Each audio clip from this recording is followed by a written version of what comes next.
Hello, everyone. Hello, and welcome to our Gamblers, Traveler, Pirates of Drinax campaign. Thank you so much for being here. I am troopersjp, and this is the Academic Foxhole, and I am very excited for you all to be here tonight for so many reasons. First off, thank you for being here. If you would like to support us, the best way you can do that is by being here. Woo! Thank you, by the way, for waiting as we were doing a little bit of behind the scenes.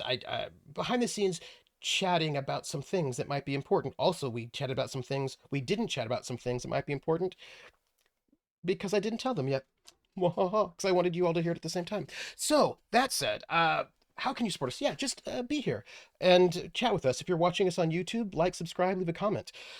You can also, if you wish, give us tips and bits. And if you leave out any tips and bits messages, then, we will read them out loud at the end. Thank you so much. And all tips and bits goes to help pay for this cast and for art commissions. Also, let me see. You can also join our Patreon. Our Patreon is awesome, and that also goes to pay for the cast and all that business. You can repost our Bluesky post on social media to let people know that we are live. You can visit our merch store. We've got like these really cool calendars, which I actually am using quite a lot to track what's happening in the show. And then also we've got like great t-shirts. We've got these really cool divination decks, which I'm super excited about. We only have 3 of those left though. And is there anything else you can do? Let's see. You can hang out with us on Discord, merch, Patreon, Discord, chatting with us, reposting. I think that's everything. So yeah, and probably the more. t-shirts. There's always more you can do. More. That's true. That's true. But that is, I think, all of this. So look, I want to tell you, I was able to get a bunch of background stuff done. So I'm kind of excited about that. And we left at a really, really interesting moment. And today we do not have Rocket. Rocket has got some business out of town, but Rocket will be back. And there are a bunch of things I need to talk to the cast about and also say them on screen in front of you all as well. But I thought first, before I mess with them a little bit, I thought I would have each one of them go around and say who they are and also where we can find them. Let's start though with, I think we should start with somebody who is allergic to cats in the game world. I don't know about if in the real world, and by cats I mean Aslan. Myth. Wow, Who are you? Who are you playing? Oh, hi, it's me. Hi, everybody. It's me, Mythematic, or Cord. You can find me here on Fridays, or on my channel, which has been pretty rare lately, but it's special when I go live there. But anyway, I do blacksmithing. I obviously perform in tabletop, and yeah, was there a question today about our intro? Who are you? Intro question? Who are you playing? No intro question. Just who are you playing? All right, I'm playing Baron Severence. He's a piece of shit clone from Drinax. He is the admiral now, and he's only made it this far because he's faked it until now. And he is. But he's made it. He's made it. He's faked it, and he's made it. And yeah, so it's pretty fun to play this guy because he's not a fighter, but he will instigate fights. He's one of those people who will be like, bring it on, fight me, I dare you. And then they do, and then he hides, or he gets someone else to throw the punch first. He's one of those sort of like Tyrion Lannister type, Tyrion Lannister type, like, I'll get somebody else to fight for me, piece of shit. So anyway, there's a lot of other juicy lore that we'll probably spill as we go, but he is... he's like a renegade clone from a piece of shit Duke from the Imperium, and that piece of shit Duke is also our sort of genetics boogeyman, and he is sort of the looming villain that has been shitting on our plans, and we're shitting on his. So it's kind of nice. Kind of rude, actually, but that's cool. I mean, he doesn't like it. Rude, whatever. He thinks it's rude. That's right. Speaking of people who have. Doing the divination, by the way. So nice. Continue, but that's why I'm like focused on something else. It's because I'm doing the divination. and I will tell you something about dates as well. About it's divinatory in relation, but I'll tell you in a second. So speaking Okay. of people who have never been rude, ever, and also who do not tolerate rudeness, or else they might then challenge you to a duel, which, depending on Aslan culture, might involve your entire family line, because duels can escalate from small to planetary. Uh, Greg, who are you and who are you playing? Hi, everybody. My name is Greg, Warp Reactor over on YouTube. I will be playing Soto Masi and his ward, Rease. Can't wait to get into it. We don't have a question to answer, and I can't get into any more of the backstory of Rease and Soto, so back to you, Trooper. Interesting. Speaking of backstories and that we cannot get into, Lindy, your character has some exciting backstories. Tell me who you are and who you're playing. Hi, me. I'm laughlovelindy. I'm playing Quint Vesper, the former Solomani spy and Cirque performer, current pilot of the Gambler, who's, a little tense right now because we're in nowhere and might have to ask some Krrsh some questions if he don't find nothing on the scanners.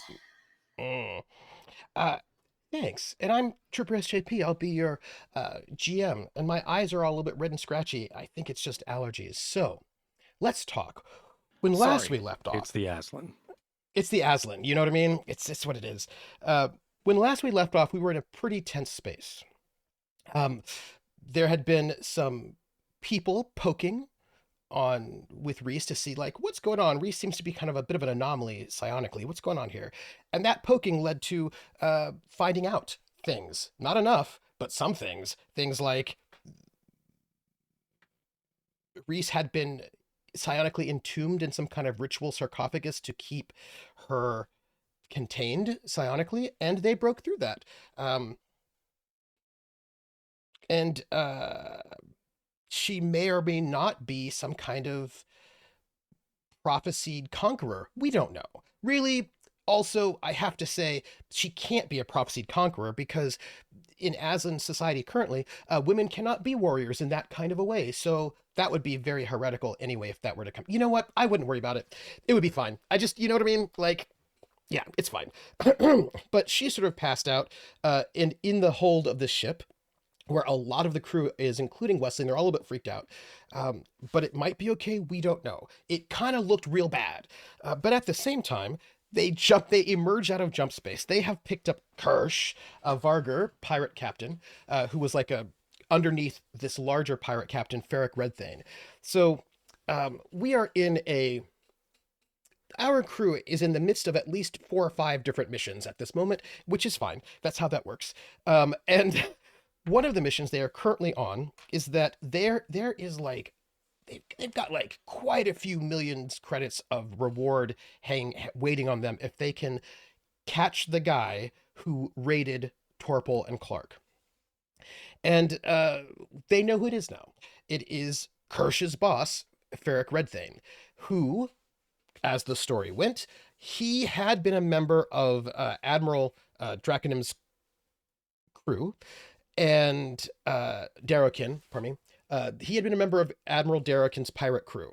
And something happened between the two of them that went badly. What happened? Krrsh does not know, but it was bad enough that Ferric Redthane was kicked out of Admiral Darrokin's pirate band. He had like a couple ships with him too, and so bad that now Admiral Darrokin wants to kill Ferric Redthane. So Ferric Redthane was like, I need to get some other pirate lord to protect me. So he's been running around doing these very daring attacks to show that he's cool and that his pirate crew is good and useful in order to go and get some pirate lord of Theev to protect him and his crews. That's what he's been doing. That's why he's been doing it. And but you know who did it? You just need to find him. So here's the problem. He cannot go to Theev because if he does, they will kill him because he sort of, upset Admiral Darrokin. Why? We don't know. So what you know from Krrsh is that since he can't go there, he's off somewhere hiding. Krrsh does not know where Ferric Redthane is hiding. But he does know that Maria Silverhand is going to, Mira Silverhand is his favorite captain, and she should be on Theev to negotiate a sponsorship deal, right? So if you can find her, you might be able to find where he is. And there are three super big major pirate lords, Admiral Darrokin, Peter Vallis, and Hrall Irontooth, that are the most like Peter Vallis and Hrall Irontooth, who's an Aslan, are the two most likely for Ferric Red Thing to want to negotiate with. Well, at least Mira Silverhand on his behalf. So those are people that if you're trying to find him or if you're trying to find her, she's probably going to be seeing one of those two or both. So you're on your way. Our crew was on their way to try to get to Theev, the pirate planet, so they can figure out where Ferric Red Thing is, so they can capture him and then get the proof that he did it, which Krrsh would testify, and so he is proof. Krrsh is part of your proof.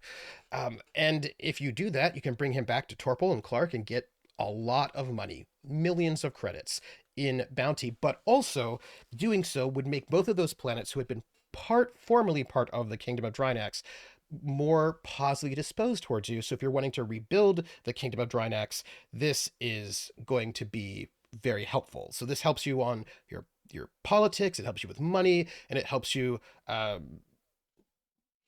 around, good times. But there was another reason why our crew wanted to go to Theev, which was Theev is where you can get a fake transponder. It's also a place you could probably get the Camelon Viper repaired and maintained without having to worry about it too much because they're very illegal there. So this is a place you really want to head off to, so that's lovely. And they had their pirate guy, Krrsh, and he gave them the coordinates to the special pirate refueling dump in the middle of empty space. And they jumped there. And when they emerged, there was no base to be seen.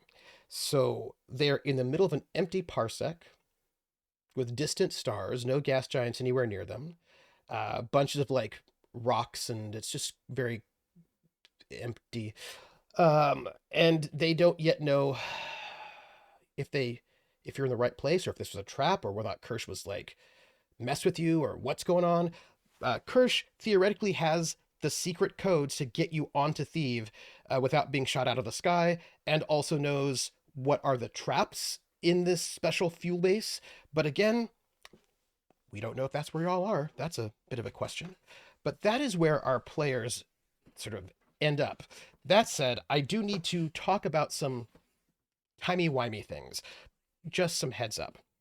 So, there was a debate about whether or not they had bought that the electronics and the industrial goods, or whether or not they had stolen them. And I checked my notes, and they stole them from pirates, which means I'm going to need a new sales role from our broker, our dear broker friend, Severence, who sold them. Because the sale money part. No, I just need you to actually make a roll, because that's if you actually had bought them. So you would actually get more money than it says you would have gotten, because you didn't actually buy them, you just stole them. So, so what I need you to do, if you would for me, education, I need you to make a roll for me. Yes. So I'm going to explain how this goes so that people who are interested can know. There is a chart on trade goods in the book, and what our crew was doing was selling some common industrial goods on Phoebus, and you have to figure out what price you can get for it, right? There's a base price for it, but $244, and I dropped that in the Discord for you as well. Yep. Because I care. So the thing is, with any particular good, and I'm going to just note this because you might find this interesting, Traveler Map is a great resource, and for each given planet, it also tells you what the trade codes are for that particular planet. Like, is this a high industry or a low industry, right? And this matters for speculative goods because some things are more attractive in some places rather than others. Phoebus, as a planet, is poor, non-industrial, and low population. Those are the trade codes for Phoebus. And if you were to look at the trade goods chart for common industrial goods, you will notice that there, if you're wanting to, if it's a, you'll get a bonus to your purchasing roll if the place is non-agricultural or industrial, not relevant, but you do get a bonus of +3 if you want to sell common industrial goods on a planet that is non-industrial, which Phoebus is. So our most brave and most wonderful and most awesome broker, who is Severence, yes, absolutely, needs to roll, if you don't mind, 3d6. And we're going to add some things and remove some things from that roll. But if you can give me 3d6, that would be awesome. 6, 6, 5. Ooh, 17. Okay, so let's just first start with what we have here. So whenever you roll to trade, either to purchase or sell, you're going to roll that 3d6, and then you're going to modify that roll. And for sales, your broker skill. What is your broker skill? My broker skill is... Just the skill itself, not the +2. How much? 2. 2. Okay, so now it's a 19. And there is a... the broker, there's like you have a penalty of the broker skill, which is 2, that evens out. That's a 17. But again, this is, after all, a non-industrial planet. So you get another +3 to that because it says so in the chart. So that's a 20. And that number 20 determines what sales price you can get for those goods. And looking at this lovely chart that's on like page, it's like probably 258 or something, or it's in the 240s. It's probably around, it's in the 240s, 243, 242 in the book. The tool that we have in the thing, in the sheet, not a thing that we can do here? Oh, it is, but not in this instance yet, because what that sheet does is it assumes that you bought the stuff and you didn't actually buy it. You stole it. But I talked to Corfon, he's gonna fix it for everybody. So with a 20, you get 160% of the base price of those goods, because you're welcome. You're very, very good. And those things are worth 10,000 a piece. So you're gonna be getting what is it? 16,000 a piece. So you're gonna get a piece. Yeah, 16,000 a piece, and you had 10 of them. So you're going to get 160,000 credits for those goods, which was much better, by the way, than what was originally in there, because that assumed that you had bought it and you did not buy it. 160,000. That's one hull point. It can get repaired, or even a little bit more. So I'm going to just change that in your document. 160. What form? Oops. That's in the fleet accounts. It should be. Boom. When you sold it, you sold it for a lot more. And I tell you all, there you go. And I tell you all this. 500,000. 500,000, almost. And I tell you all of this because, in case you want to know, right? So generally speaking, if you want to buy something, you get the purchase price bonuses for that item. But if there are any relevant penalties, if there are any relevant things in the sales, so basically if you want to purchase is a bonus, sales is a penalty. If you want to sell, sales a bonus, purchase is a penalty. So you can think, right, it's better to try to sell industrial goods on a non-industrial planet than vice versa. Right. And so that's how that works. So we did that, so that's good. But speaking of finances, I thought we should have a little discussion about finances, just for the record. So there are some things that have been happening, and that things have changed a little bit. One thing I would note is that, well, let me do it this way. There are a number of stats that track how the universe is going. Morale, standing, piracy response. And you all have, I put you all on the what do you call it? The bridge. If you notice under standing, your standing with the Imperium is 0. The Hyrate used to be 3, the Reach used to be 10, and the Pirates used to be -10. But for every month that you just basically kind of lay low, and you've been doing that because you jumped a whole bunch, all of your standings start moving towards back to equilibrium.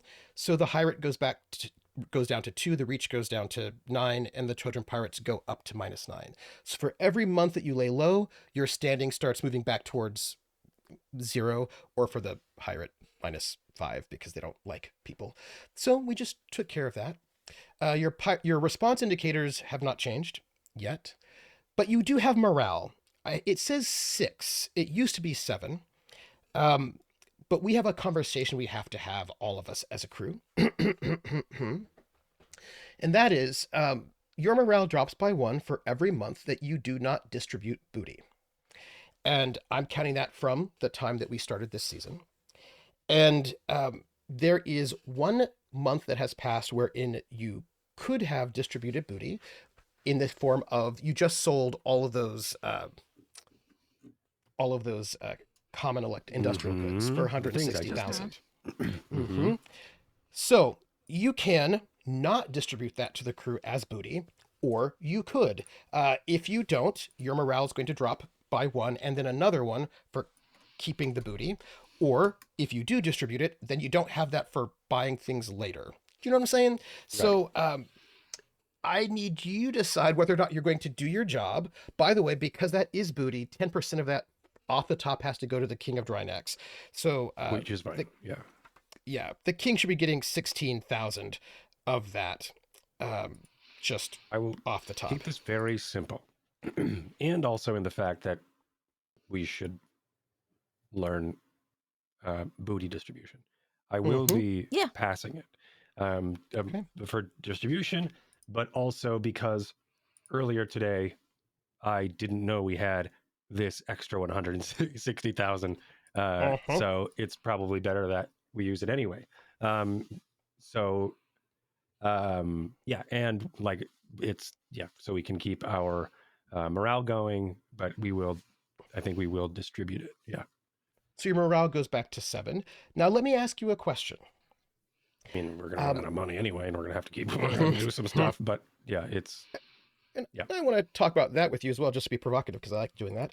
So everybody has a ship share, right? PCs basically get 2, NPCs get 1, your captain gets 5. So that's 15 ship shares that it should be distributed by. That's what official. If you get ship shares in your character building? I don't think that's I different. do, but I know that's different. That's different. That's shares in a ship. This is like shares of a booty, basically. This is like a pirate share. So yeah, all right. I think you could probably, with a leadership role, convince everybody that it's okay to give 2 shares to the ship itself for maintenance, etc., etc. That is if you wanted to, but you would have to make a leadership role for that. Okay, I will make a leadership role for that. Because please do. We should. We like this. This thing should be. This ship should be a separate character itself, which it is. Leadership here. Yes. Social. Yes. Or education or intelligence, but whichever is your fave there. Perfect. So you may spend 2 shares on the ship itself, and if you do that, that means this should be. Let me just pull up a I'm so glad we're going over this now when I'm medicated, because if this is a half hour later, I'm going to be like, what? I'm trying. So you had 160,000 credits minus the 16,000 that goes to the king. So that's 144,000 that you have left over for the booty. If you divide that by 17, booty, everybody should get 8,470 credits, including the ship. Well, I'm sorry, that's 8,470 credits per share, including the ship itself. So basically all the PCs should be getting twice that, except for Rease, who gets 1. Rease gets 1 share, Soto gets 2. All the PCs get 2, except for the Harlock, who gets 5. Right? And so that's the 3. That is correct. Yes. I want to play multiple characters. But he also does have to equip 2 characters. So yeah. I'm being silly. Also, I left the character that had a ton of money. Yeah. Well, I just feel like we had a bunch of money before. You know, like in Baldur's Gate Party's Gold. Yes. That's what sort of happened. It was like the crew's money, and we wait a second. Wait a minute. I'm pretty sure we had a bunch of money. Nope, that was Val's. It goes so fast. So each year we're going to be getting about like each PC is making like 16.8, like 16.9, almost genius 17,000. surgeon here with us.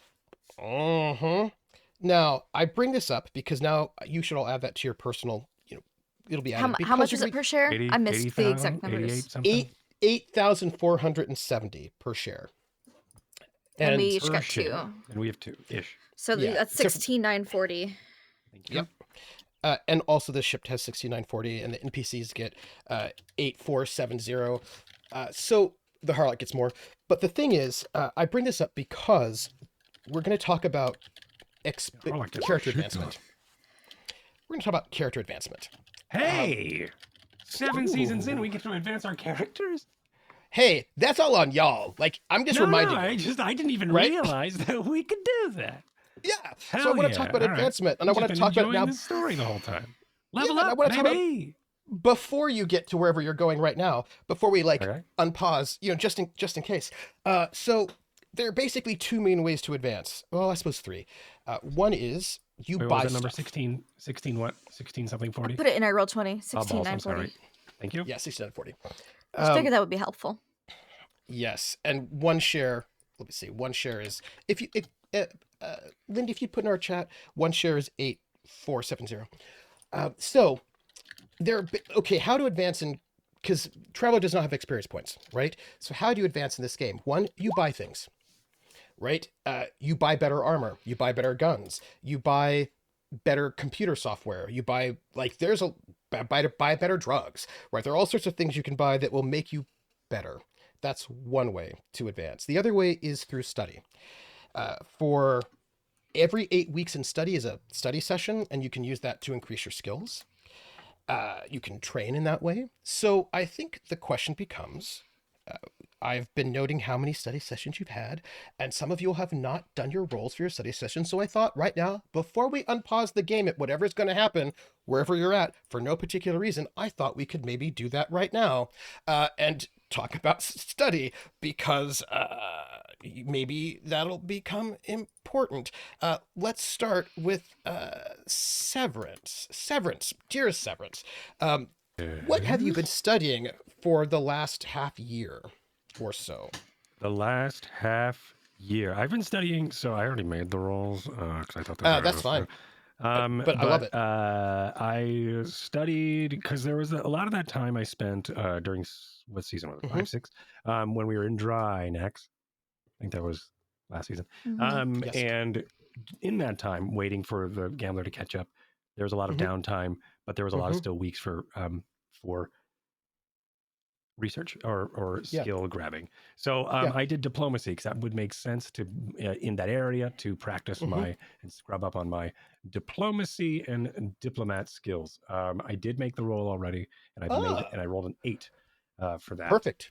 That's what you needed. So, yep. So what you need to do in order to study is you have to make an education roll for the most part. Then if you succeed at an 8+, that means that is a successful study period.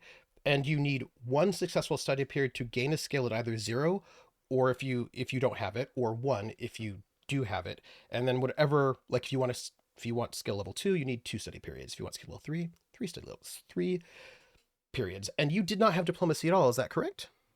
I did not have diplomacy at all. Now you have it trained at 0. Yay! Oh right, that's true. So that means my astrogation's also at 0. That is correct, but it's also trained, so you're not operating at like -3. I don't think I was running at a minus. Well, you were, but it was through Jack of all trades. Oh, Jack of all trades. Right, so I think I've been rolling the wrong thing this whole time. Anyway, yep. Because everybody's rolling. Everybody, if you're not trained in it, you're at -3. If you have Jack of all trades, you get a bonus to that. But which so is it's like not as bad as though. It depends on how good your Jack of all trades is, right? It basically offsets that penalty. Oh, I should have done that. And I believe it's automatically set up in this wonderful character sheet. You can't train Jack of all trades, okay, that's though. what I thought. I was going to say. Yeah. You can only get it during character creation. That is correct. So if you have like Jack of all trades, Yeah. Yes, I have it at 1, which so means you're a little better than me. Yeah. Which means all of your untrained skills, rather than being at -3, are at -1, because you have Jack of all trades. That's what I thought. All right, so I'm going to start setting things back to -1, except for that 2 things that I just. It automatically applies to your sheet, so you don't have to adjust things. Yes. the sheet does it for you, which is very nice. But I will start rolling. But I so start you rolling for the wrong skills then, unless I always have to go. No, just roll for the basic skill because Jack of all trades is already applied to it. Yeah. So if I wanted to roll astrogation Something you're not trained in. Yeah, it would have a -1. You're saying there is a -1 on this one. But I believe you now have the skill, correct? I didn't do anything to make that happen. Oh, yes, click the button. Ha! There's the button that I'm supposed to click. Okay, I get it now. Thank you. Fixed it. I now understand. So, Severence spent time studying diplomacy, which makes sense when he was on Drinax. And Cord spent time figuring out the character sheet. And in this, we're going to get an updated one soon. And then in this time period, since you've left Drinax, you've been studying astrogation actively, and you now also have astrogation at 0. Exactly. Yeah. So as soon as I left Drinax, I realized, holy crap, we don't have an astrogator. Oh, this sucks. And then I started to put my nose in the books and start working on astrogation. And I did roll. I rolled a 10 for and that's above the average. So I did get astrogation. So now that is trained, and I've clicked the button. So I'm good. We're good. I did the thing. So you have leveled up 2 skills. Let's talk next about Lindy. Lindy, what has our bestest Quint been training from Quint's a very been training long time? in a bunch of things, but vac suit has finally reached completion. I finally hit 8 weeks of vac suit training. It helps that I have a vac suit with a port now for my axe. That really what level is that incentive to finish. Vac suit do you have right now? 0. Ah, nice. Please. So this will give me vac suit 1. That is correct. Now you do need to roll your education. I know. Okay.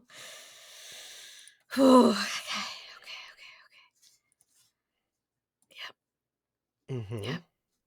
I will spend a point of luck because you said I can do that. When I asked ages ago about studying, and I was like, I'm so bad at education. You're like, you can spend luck. And I was like, oh, good. I'm glad I got that. Except a -1 to learn anything, basically, unless it's physical. Yes. Yeah. Now, I just want to say something about luck and education and learning skills. Some people might say, oh, that seems so cheap because you can just use your luck. But here's how it goes. Then you don't have any luck for the whole session. You don't have any luck for the session, but also, so luck is a skill that is an optional skill from the Traveler Compendium. I have made an extra house rule, which is that for every every term that you take in character creation, you reduce your luck by 1. And this sort of represents how the fact that young people are very lucky, and as you get older, much like psionic strength does.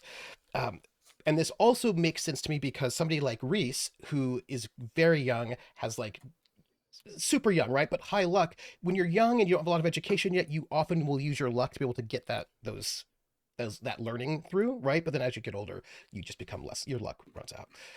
So like it makes sense to me conceptually. So you now have vac suit of 1. So you can go and I do. This means that you would be able to start using more battle suits, right? You can start using more dangerous vac suits. And I'm just more proficient in my basic vac suit, which now has a port. Yes. But again, power armor is a great thing. Basically I'm on the I could do power armor now if I wanted to. The basics. Do you have anything else that you can roll? I'm really close on athletics, but I'm not there yet because I would have been, but someone had to pivot to pilot spacecraft. So yeah, that's fair. I'm gonna wait till I get that first, and then I'll finish my athletics decks. Would you and by the way, when you roll for athletics, you don't have to roll on education. You can roll on dex. Why do you think I started training athletics decks? Because I could roll that instead. Please, Grant, your vac suit. Let's now talk about our dear Soto Masi. You have 1, 2, 3, 4, 5. What have you been training, Soto Masi? What has Soto Masi been training? He has been training mechanic. That's quite useful, actually. Although it's not really appropriate for Aslan men to have mechanic, but how strange. But okay. That's I mean, it's like you're not doing all the things you're supposed to be doing. Weird. You seem very honorable otherwise. But and what has Rease been working on? Galactic Conquest. I'm sorry, that's not right. It is comms. Electronics. Yeah, electronics comms. I got you. All right. I think that's great. I'm glad we discussed that. That seems like a very positive thing to think about. Great. That's off of my list. The next thing we have to talk about, because this is sort of important, you do not have the money to have your hull. You had the money to get your armor repaired and your missile rack repaired, Which but is you did not have the important. money to repair your hull because it is 100,000 credits per scrap, D-ton of scrap, and there's no way you could afford that. But you were passing through a scrapyard, and I think that before you jumped out, you could have easily filled your entire hold with scrap, which Yes, please. is about 20 D-tons of scrap, which means you have no room for booty or anything else besides what you currently have. Unless it's cyber booty. So you had like 26 total, That's right. minus 5, minus 1. That's 6. Actually, sorry, 17. It's 17 D-tons of scrap you can get. Now, I will say that at this moment, your hold is completely full. Your hold is completely full of scrap, which means you all can start doing repairs when you have a moment, which you might if you are stranded here in the middle of nowhere for a really long time, or once you find where you're going, if you're even in the right place. 17. Thank you. Now, I am going to make 2 rolls for fun. These rolls are because some people have not maintained the Camelin Viper because it's a very illegal ship and you didn't have a good space to do it just yet. So I'm going to make 2 rolls. And I'm not going to, maybe I will, or maybe I won't tell you what they mean. But you'll find out what they mean later. I rolled a 5. And then I rolled, this is going to be 2d6 plus 2. And that's a 3. Good luck for you. No, that was only 1d6. Sorry. Oh, I only rolled 1d6. I need to roll 2d6. I have to roll again. Sorry. This will be 2d6 plus 1. That is a 5. Same one for the first one. The second will be 2d6 plus 2. And that is a 6. You said that's good luck for us. Is it being lower? Lower is better. Lower is much, much better. Well, we rolled pretty low, if statistically speaking. Yes, you don't want me to roll over an 8, certainly. Let me just roll a follow-up roll to this. So we've got, what is that, a 2? No, my poor baby. Oh, yeah, you'll find out later. And then one more, and that's a 3. Great. You'll find out later. I'm sure I will. For the record, we've all seen what I did. I'm not cheating on that one. Yep. So, we now are mostly in a good space. I should mention a few things. Your costs have gone up. Why have your costs gone up? One, the book itself had a math error. Your regular maintenance is 20,000 a month, not 2,000 a month for the ship itself, and it's like 6,000 for the Viper and like 6,000 for the Elaine. Just so you know, so you're looking at like, you need to clear like 50,000 just for maintenance. Just for maintenance. There's also the issue of life support, which is also like very expensive. We stole it last time, so yes, but you have run out of the stolen life support from your pirates, so now you need to pay for that. And I just want to tell you how life support is calculated. We've run out of life support from our pirates, and meanwhile, cut to where we are, the middle of nowhere.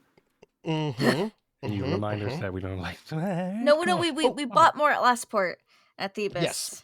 Yes, but now you have to buy your life support. We ran out of free life support. Yeah. Yes, and I'm going to just tell you for your own, just so you know how life support costs are calculated. You have to pay life support for every stateroom, so that's 8,000 credits a month, and then there's you have to spend life support to maintain your low berth. That's 800, so that's cool. And then it's 1,000 for every person who's on the ship. At the moment, you have 9 people on the ship, so that's 9,000. So just, This isn't factored into our 20,000 a month? It's like, I think it's about like, what is it? It's like 16,800 a month. And at this moment, it's 17,800 a month just for life support. That's life support. But I mean, for the ship maintenance is 20,000. It is 20, if you look under fleet accounts and you look Mhm. under Side the tab? gambler, No. repairs and maintenance, that has to, it's 26,579 a month. 26,000. Mm-hmm. 579. Where does, hold Yep. on, what? On the I'm looking side. at I'm looking at the, oh, there it is at the top, right up there. Yep. Okay. So just note that there's a lot of money that you have to pay just for fuel and life support and maintenance every month. Just generally speaking, it's quite a lot. And I will just note That also that, goes for life support too? well, 26,000 is just the maintenance. Life support is also like another 16 to 17, 18,000 on Can we top have of a that. place where all of this is added up and it's like, that's the number that we need to hit every month?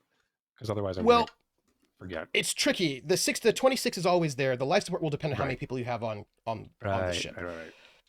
If you start having more crew members, it's a little bit more expensive. Less crew members, less expensive. You know.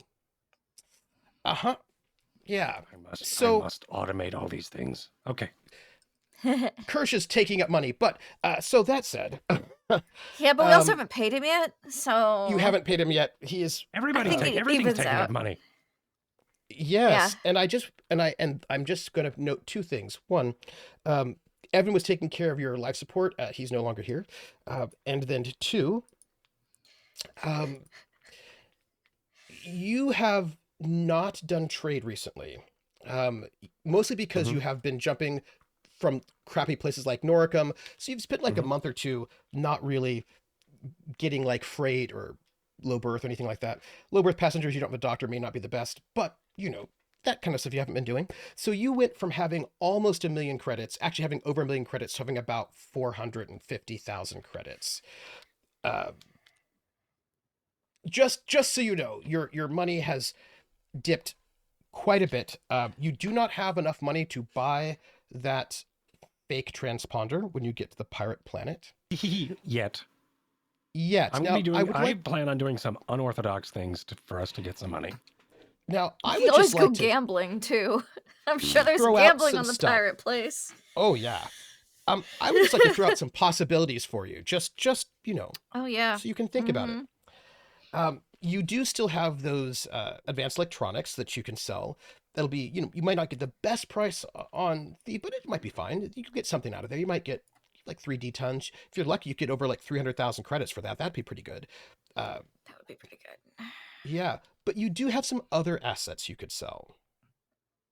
You do have that particle barbette that you could sell. We need that ish. We kind of think we need that. We need that. Right. I mean, sure. I mean, you do need it, but I mean, there's you could plot always that sell needs it. that. Yeah, that's true. That's a mission item. That I've tried it to is a display mission and item. sell it, and the quest prompts keep saying you can't. This is a mission item. It's true. You still could. It would be really hard to get another one of those, though. I mean, that's the thing. It's really hard to. Yeah. They're illegal to buy. Do you know what I mean? So, that said, you know, you do have, and Severence does know where they are. You do have 8 doses left of that psionic drug, the very, very illegal, very custom, very powerful psionic drug that no one has ever seen before, and that the Imperial Navy had a blockade in order to try to find. I bet that would sell for a lot of money too. You know, that's super tempting, but I'm not sure if we're there yet. It looks like it helps build some kind of weird psionic army, and it seems, and it's also sell that to pirates. Yeah, that's exactly. But we you also could have a grebe. You do have a grebe. Grebe. Yeah. I just wanted to throw out there that you have very, very, very dangerous drugs that people are probably searching the entire universe for, and you could sell them to pirates, and I bet you could get good money for them if that was what you were interested in. Dose to the pirates. Say there's only one dose. Ready. We all used the rest of it on accident. No. What you do is you sell them one dose. You don't tell them it's the only dose because otherwise they'll try to replicate it rather than taking it. Oh, yeah, you tell them, here's a taste. It's expensive though. And then when they come back for more, you go, oh, sorry, someone else bought all the rest that we had, and we only had that much. That's if you do sell it. That's how You've sell done a this single before, dose. haven't you, Lindy? No. Okay, all right. And I just noted that some of But y'all's I do genetics have a are brain. involved in Yeah. that drug too. So good Wouldn't times. worry Just about just that. throw that out Yeah, for that's you. it's an option, It's but an not a fun option. one. I mean, I just like to give you bad options, just to tempt you. And then Mhm. you're also behind on paying your last month's salary. People will be fine with that so far. That's not true. We used to be paying. No, last you month. are. They- No, we you got have one more month you have to booty. pay. Yeah, But we didn't get but paid. you have Salary. you have one more I salary. thought we did that yesterday. You yesterday did, week. but you're behind again, You unfortunately. Okay. because we Yeah. jumped twice. Yep. Right, 'cause we you did. jumped again. Right. Yep. So Okay. that's 2 jumps is a month. Right. Yep. Okay. Yep. I know, time flies, and it's like, oh gosh. Oh no. How So- I forgot often that this jump have was we two been jumps. paid before since Rease and Soto have been on board? Yes. No, Okay, I just wanted to check. I want to make sure I don't care. I just want to make sure I was up to date. you should care. You have last week. Did you Yes, you've been paid once so far. Okay, Mhm. once, yeah. Yeah, because you might. How much you're is gonna that? go look. Let me take a look. It's, It was Give me- Reese got way more than FS. Soto did. I think Soto got yeah, like Reese gets 4,500 and Soto gets 2,000. That's right. Mhm. But Soto has 2 Mhm. ship shares and recently has 1. So Mhm. Soto's still in the lead as far as that goes. Yeah, I'm not figuring out Uh, ship share shit. So does that mean they're Soto already gets written down. 4,000? I can't remember. His salary is his salary. His ship shares are the Yes. booty stuff, right? The Okay, booty, so Yeah, that's right. yes. that's right. Yeah. So So Soto he's got gets like 2K Uh-huh. because we haven't gotten paid again. So We should Mhm. call the ship shares booty split, Booty split. Nice. we booty just- split. because ship shares and It's character true. creation is also something, but something different. Yes. Booty split. Booty split. We booty split Booty versus split. our salary. Yeah. Yes, Before booty people are split coming to me and versus going, "Hey, Severance, where's my pay?" And I'm like, "I thought I paid you last week." And you're like, "Well, Mhm. it's the booty split. Never mind. I gotta go talk to Yeah, somebody else about this." Yep. So there is some pay that you're gonna have to give them, and you may. And all I will just note that you're going to a planet that has a legal. Theev has a law rating of 0, which means you can buy everything here. So I'm saying. So if there are really illegal things you want, you can probably find them here. Woo! For your note. But I did want to bring up something because I thought it would be instructive and interesting for you to think about, and that is about. I'm going to take you to the map. At the moment, It's probably and in this map, I'm going to take you here, and I'm going to take you here as well. This is our Trojan Reach map, and this is just informational because you would know it, but also maybe it's foreshadowing. Who knows? If Sounds you like a foreshadow. So if you notice, here's our map of our area. I'll ping everybody. When you are dropping off information for people to pick up, like the Elaine, if you want to rendezvous with people, the best place to do that is Ogma, which is right here, because Ogma is the planet that almost everybody goes through when they're going to make the jump from Torpal. Usually people go Torpal to Ogma, Ogma to Thebes is what usually people do, and vice versa. And Like that's the little trade lane routes that we've got there. Yeah, that's the What did you say? If we were to get people, bring them to if you're going to leave messages for people, Leave messages. okay. Yeah, that's our check for messages, rendezvous with people, all that kind of stuff. that's Ogma like is the trade planet. lane. Yeah. Cool. Like Yeah. yeah. Sweet. Okay. But everybody has to go through Ogma, right? If you're going to make it from one end to the other, you have to go through. I mean, you could go through Marduk instead, but Marduk has a Class C. We went through Borite. Nobody wants to go through Borite. Borite sucks. There's still missions on Yeah. Borite you can pick up, but Borite still sucks, right? So generally speaking, you know that people are going to go through Ogma. It's a Class B starport, and if you want to leave messages, if you want to go and rendezvous with the Elaine, you can pretty much guess the Elaine is going to go through Ogma and back and forth. So that is strategically one of the most important planets in this sector. because everyone has to If go only through they weren't that. such assholes. If only they weren't Yes. slavers, right? Doesn't Ogma Yes. have the slavers? Yeah. Yes. Yeah. They're really not particularly pleasant, but they are one of the most important planets in the sector. And I tell you this for two reasons. One, if you want to go and rendezvous with the Elaine, drop off messages, because they have information for you, right? They have information about, you sent them that message to Assis to find out about the refugee crisis. And if you want to give them new missions, right, you're going to want to drop off things at Ogma, which means when you come Theev back from also Theev, isn't terrible, but Ogma's better, technically. Yeah. Yes. Depending on where they're going from. Yeah, basically. Because, yes. So you're going to want to, generally speaking, probably hit Ogma up to get all your information back and, pass off messages and all that when you come back. But also just strategically, Ogma might be a very important planet for you all to secure at some point in time an alliance with. In some kind of a way. Noted. But also, if you do, Marduk and Boric are going to be really upset with you because they keep getting enslaved by Ogma. That is a political conundrum that y'all are going to have to figure out what you're going to do with that, because that is... I love it. Ogma does, however, have lots of warships because they like to attack people a lot. So they're worth a lot of, they can add to your navy. But they don't have jump 2 ships. They don't even have, that is correct. They just have jump 1 ships. That's all they got. I remembered that. Cool. So they're only a nuisance locally. That is correct. And they are really a nuisance locally because they would love jump 2 ships. I cannot tell you because I can't say, but I would guess if I were Ogma and somebody said, we would like you to join this brand new Kingdom of Drinax, I bet I would say, can I get jump 2 ships? That's and then probably you say, what I would yes, ask. Keep your neighbors alone. Or leave that. Why don't you protect your neighbors? But yes, here you go. And then they just pirate other places. So they go do what they want to do other places. Those other planets would be very upset with you if you allowed the Ogma Raiders to start coming over there. They would be upset with Ogma. Right. So let's just note that is But looming. they'd also be like, who the fuck gave Ogma jump 2 capabilities? Drinax. And they go, wait, Drinax, they're still around? What? And then we come out They'd be like, and idiots! then we come out of Those nowhere. idiots! I like how when Lindy spreads a rumor, it's bad. When Cord spreads a rumor, it's great.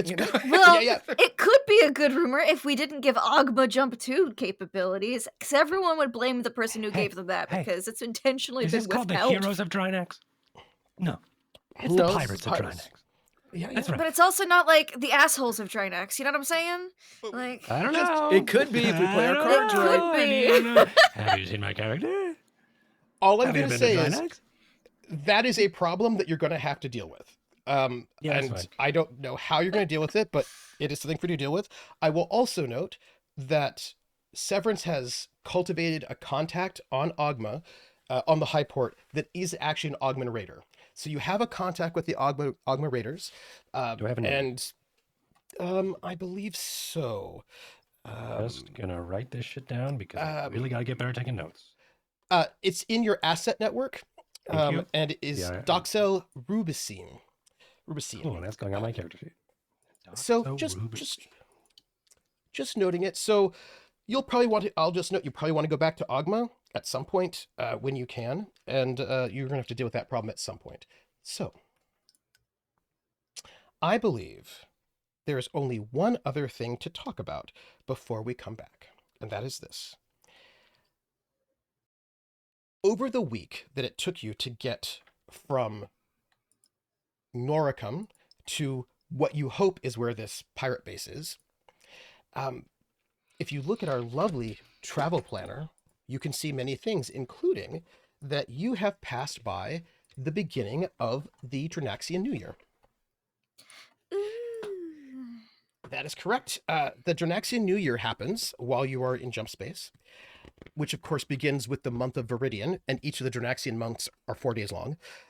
But we hit Viridian, which is very exciting, Viridian 1, and that is early before all the badness happened at the end of our last session. And I just would like to ask, since we have 2 born Drinaxians, and then we also have some people who've become knighted, does our does our captain, we also have a princess of Drinax, does our captain do anything to celebrate the Drinaxian New Year? Which, by the way, the Drinaxian New Year, this is going to be 19,054, which is a shadow year. Even years are shadow years. So what do you, and then odd years are that makes sense. sun years. Yeah. So do you do anything? Well, just a slight correction. What's the admiral doing? Because the captain. Oh, sorry. Yes. Yeah, I think there's like just not necessarily like a scene, but maybe there is like a moment or an evening where if anybody was to interact with Severence, he would have a smudge of ash on one side of his face and a smudge of some green liquid, but the neon looking color of it looks like it's coolant on the other side. The other side, of course, is dripping because it's like this oily, like drip droppy, and the other one, of course, is just a smear of dry, of course, ash. And usually that is done in the separation, but also the bringing together of death and then regrowth through the ash is also the viridian, but also the using some sort of green paint or green sap. Sap it represents usually, like sap. Yeah. Right. Usually would be sap or something like that, but in this case, it's not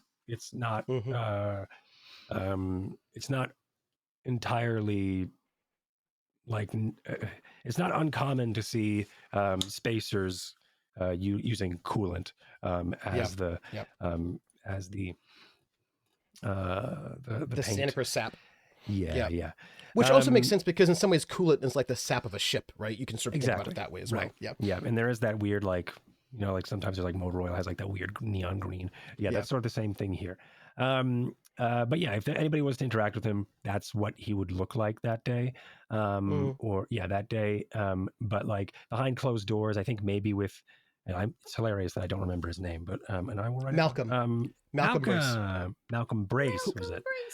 Who was also similarly marked, right, with the ash. And coolant. And he was probably also like we probably had a dinner, or at one point I brought a freeze dried piece of like fruit or something that we have in our stores, but usually it is the steward or whoever is preparing the meal will of course hydrate and rehydrate these food capsules and things, but it's usually done with a dried date or a dried piece of fruit or something that is then to be split amongst the community, and to just represent, of course, like finding nourishment or about like a harvest in anything, right? Even if it is a dried piece of fruit, there is still something, there's still nourishment to be had there. So I think like with behind closed doors, or like the camera would like zoom into the door and then fade and into the room, and like there will be usually there's like there are some like green candles that are lit that have like a green flame, but we don't have any on the ship, so I'm not like going to try to make one or anything. But there is just like throughout the day that paint and that ash is on their faces, but at some point they do break a piece of this freeze-dried morsel, whatever it may be. Usually it should be a fruit, but maybe it's just a brick of something sweet or something that represents something food. But in this case, it represents and is the intention of that said communal nourishment from death or from nothing. So it's like there is Drinax can be really shitty, but there is moments in the beauty of like accepting their current narrative, which is we are like not necessarily going like the traditions of the olden days prior to the blowing up of our empire, but they are pretty adaptive. And that shows in their traditions and in their modern traditions too, that they're able to take something so shitty and still add a sort of a spiritual, traditional culture to the shitty thing that has happened. Right? They're very good at yes-anding their survival situation.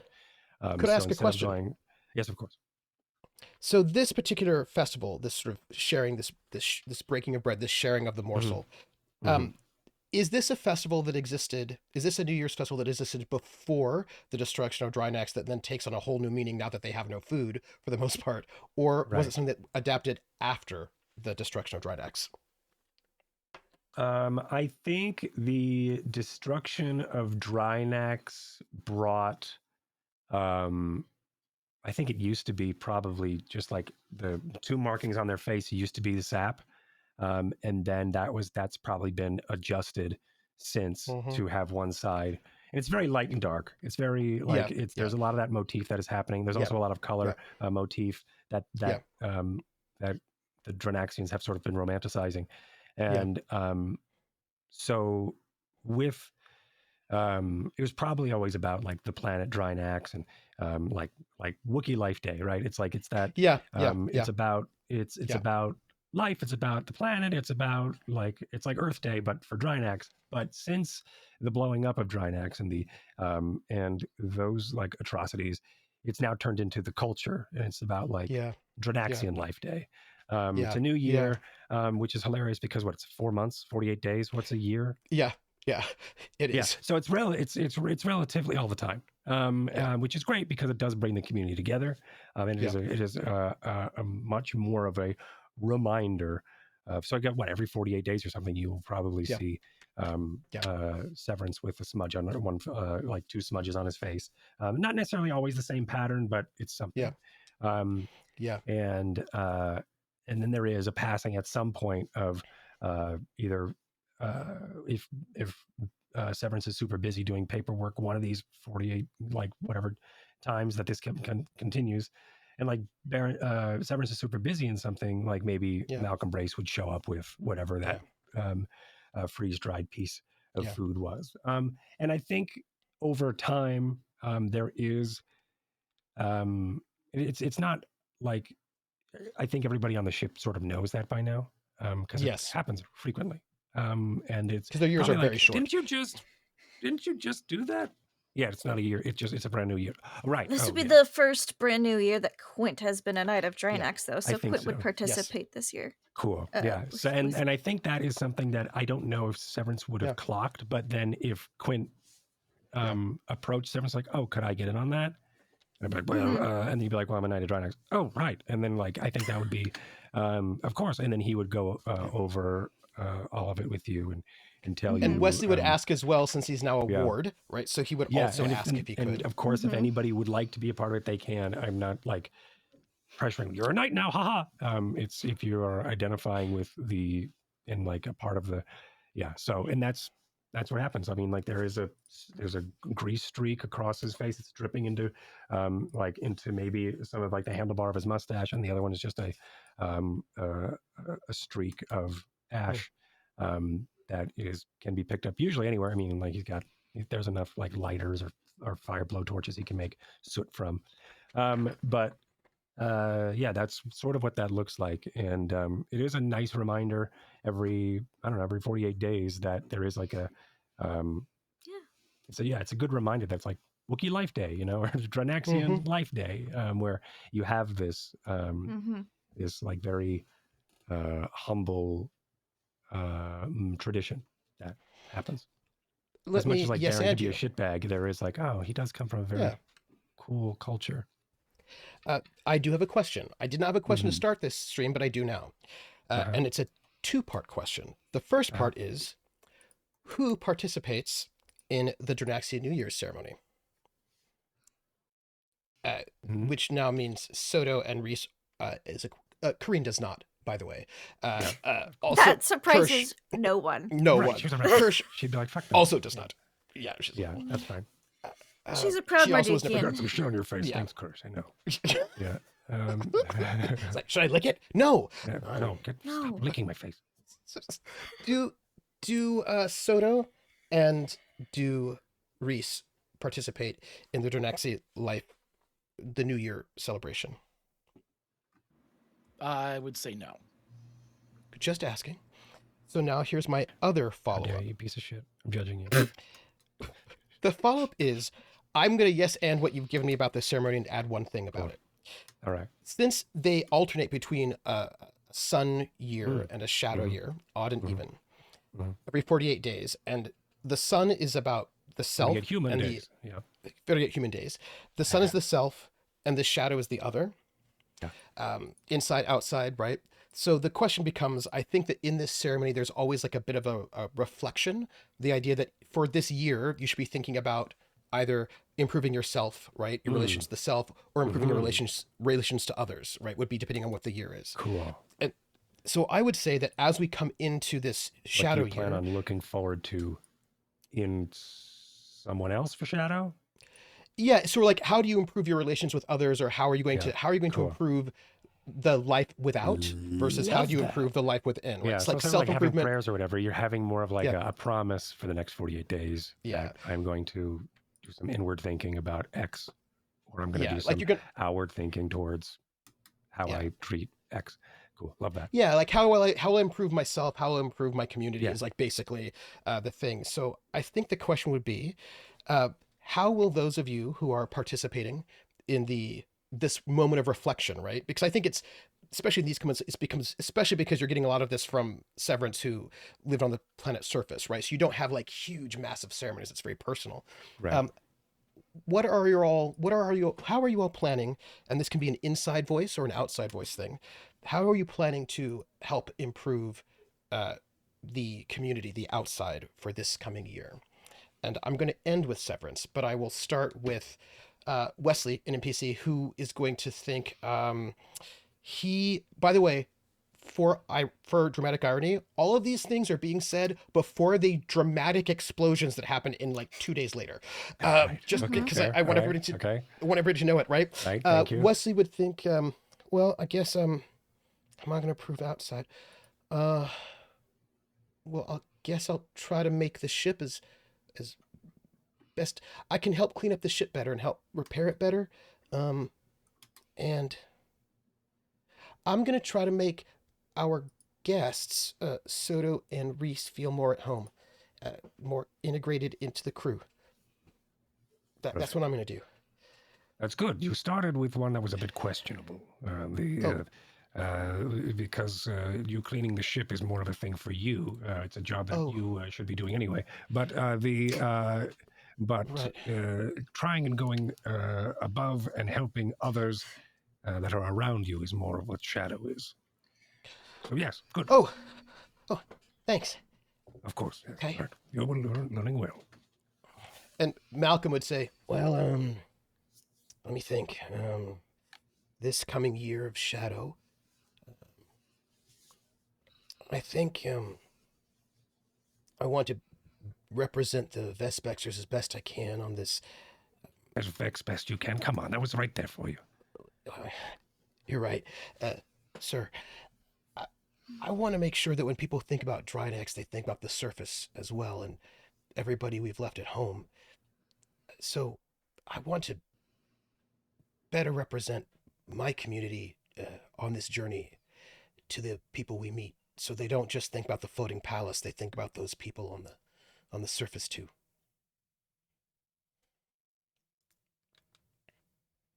I like it. They look at Quint. Yep. Quint is, looking pretty like thoughtfully about things, learning new customs that aren't Terran. Soleimani. And probably would just eventually say, I will be working on learning more about the Drinax so that I do not embarrass. I'm not an embarrassment as we represent them across the galaxy, as someone who is new to this culture and civilization. And on says, such an important ship. Malcolm says, it's actually inner, not outer. I don't care if I embarrass myself. Y'all are very proud people. I don't want to embarrass Drinax. He looks a bit skeptical. Yeah. So Quint's like, I cannot get rejected from another planet. It's your first year. It's fine. and if I embarrass Drinax too badly, they're gonna just kick me out. Years come and go. Yeah. And then everyone Quint's like, I can look a fool. That's fine. Yeah. But I can't make Drinax look a fool. In some ways, if any of you guys know the Athenian boy's oath about how, like, I will make the place, like, I will make my home better than I received it. Like, it's kind of like that in certain ways, right? Yeah, basically.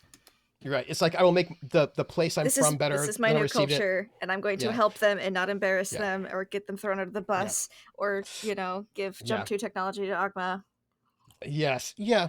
And then I think in some years, it's how will I make myself better than I have been.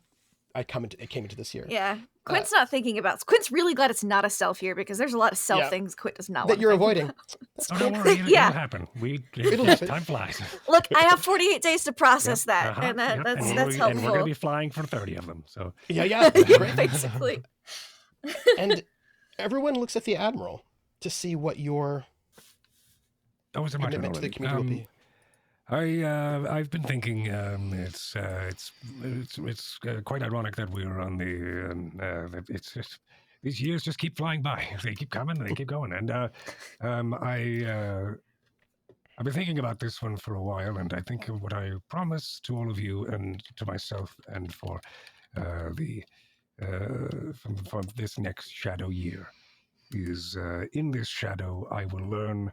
In this shadow I will perform for all of our benefits. What will benefit the crew, not just me, and my actions will benefit each and every one of us as a shared collective and towards the crew of here in Drinax versus toward any sort of reputation I might feel like I deserve. And I'm going to say this. Malcolm nods, but he does not know how he's been behaving on the ship. For him, that just makes sense because he still has a very idealized view it's like, of okay, what else are you that's a do? good one. Yeah, didn't you do that all your life? Right. Yeah. So like there's this, right, so this is kind of interesting mix of how when people... is the next one going to happen? Yeah, what's the new thing you're going to do? Right.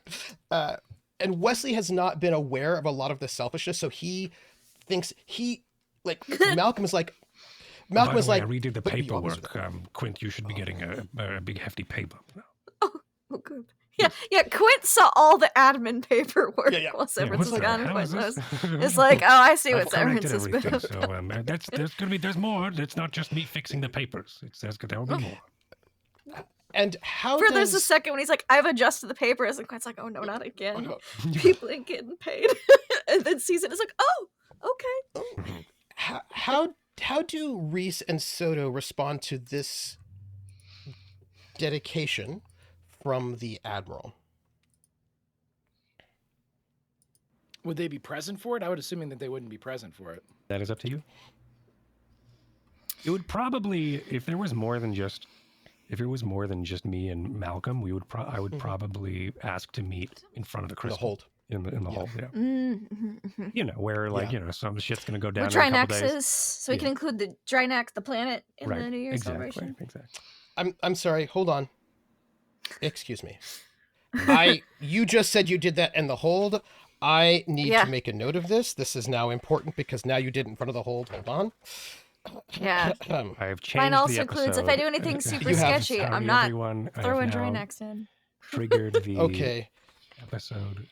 This is actually important now because now you did it in front of the planet, so that's changed everything. Quint, you are not going to learn about the culture and not embarrass. Yes. Yeah. Learn about culture and customs. Oh, okay. It's gonna keep tracking us. Okay, great. It's gonna hold us to what's about to happen. Drinax's reputation, not like worsen or lessen Drinax's reputation through my actions. Say improve their reputation. Let's say. So positive. Yeah. That's positive. Quint's just like, I just can't fuck it up more. And Severence, how about you? You are going to act in service of the community. Yes, exactly. Act in the service of the crew. My fortune, Sue fortune. Me prosper, you prosper. I will note this for the future. No reason. And please note this will be relevant. Great. Maybe hold on. Maybe let me reword it so it's a little bit more specific, but it still holds the same. The assets I acquire in the next year, so next 48 days at least, will be shared. Okay. Like the things that I acquire over the next 48 days will be Krrsh and mine. Yes. Okay. And I will note those things. All those things are noted. These is very important because now we have to go back to that moment. We have Rease unconscious in the arms of Soto, wearing over her. We have she's wearing the Admiral's jacket with his crest on it. Wesley is kneeling beside, sort of like not quite certain what to do. We have this entire crew here, and bounced up at the top of the bridge has been one of our officers, because we actually have an officer on the bridge, and that would be Quint, you've emerged from jump space, and you have Krrsh there, and you've just emerged. So, when we last left, it was Quint saying, Krrsh, sensors, Krrsh. Krrsh, right. It should be here. It should be. It's right, better to be here. Oh no! Yeah. It's here. It's here. Show me. He also has comms, not sensors. He doesn't have the sensors. So I have cool, computers, not sensors. So. So let me just roll for him because he is very well educated. That is a lie. Yeah, because this is an education check, isn't it? I'm also not very well educated. It can either be education or int. You can do either one. Okay. Good. And he's gonna roll. It's a he difficult fails. Check. He's getting pushed out of the chair, and I'm gonna roll. No. So he sits there, right? And he's like, and you can see him like parsing through all of this data, looking, sensors sweeping. Look, he was a captain. Captains are better at comms than they are sensors. And he's like, I can't find it. Scooch. Up. He moves over, worried. He's like, I'm gonna be like, not here. Okay. Difficulty 10. Yeah. I don't get to roll computers. Yep. Can I take extra time? I don't know how much time I'll take. You can take extra time. I'll do that. Let you make it an 8, right? An average? It will. That is correct. Okay, that's good. We're just going to take our time. Walk me through it, Krrsh. We're going to check everything twice together. And I think that's what takes the extra time. It's like, you tell me what I should be looking for in regards to this. I'll spend 1 luck because that is what's needed to make it good. To make it not a marginal success. Great. We need to know where we need to not be floating.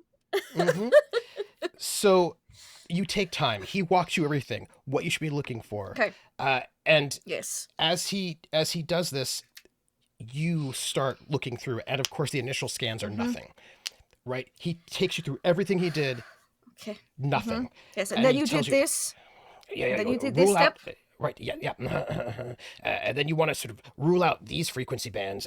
That's probably going to be an asteroid. And then you rule out this, and then do you get it? And of course you don't get it when you follow his instructions.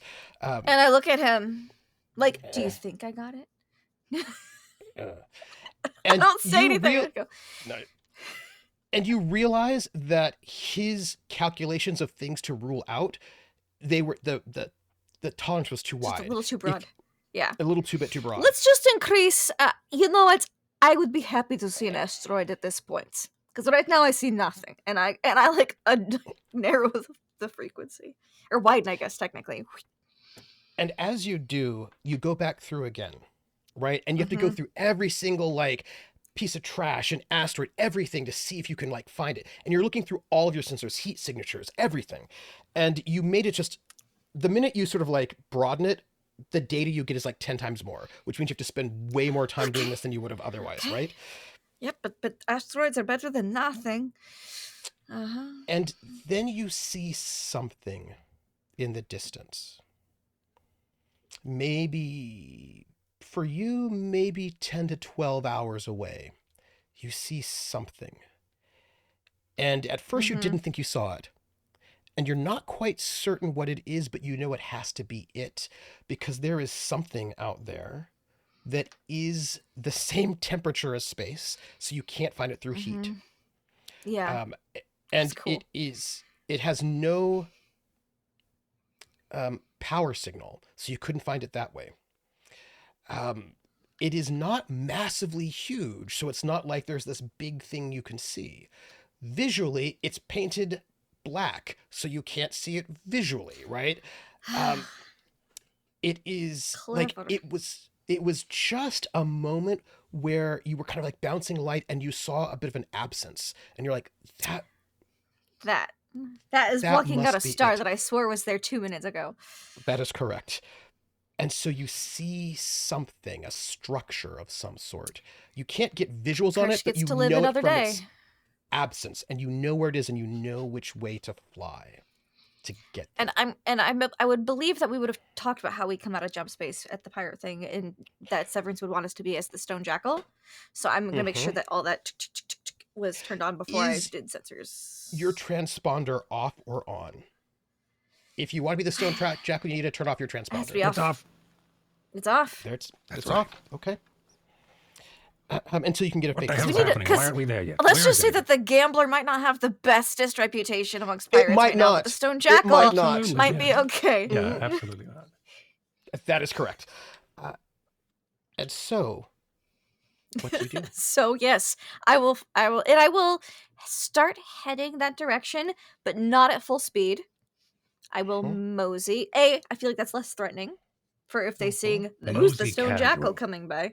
Yeah. And then also it gives the rest of the people that are experiencing a hell event down in the cargo bay to get their shit together. So Hell event. I'm like half speed. So instead of 12 hours, it's gonna take a full day to get there. Yeah. Which means you'd also do some repairs if you wanted. But down in the hold, you can feel the ship start to move again. As we come back to this scene, right, of the Admiral, Soto, the Harlock, Wesley, Rease, Agrebe, over there in the background, in the hold. I don't know where the hell I am right now because you're down with took extra time up there.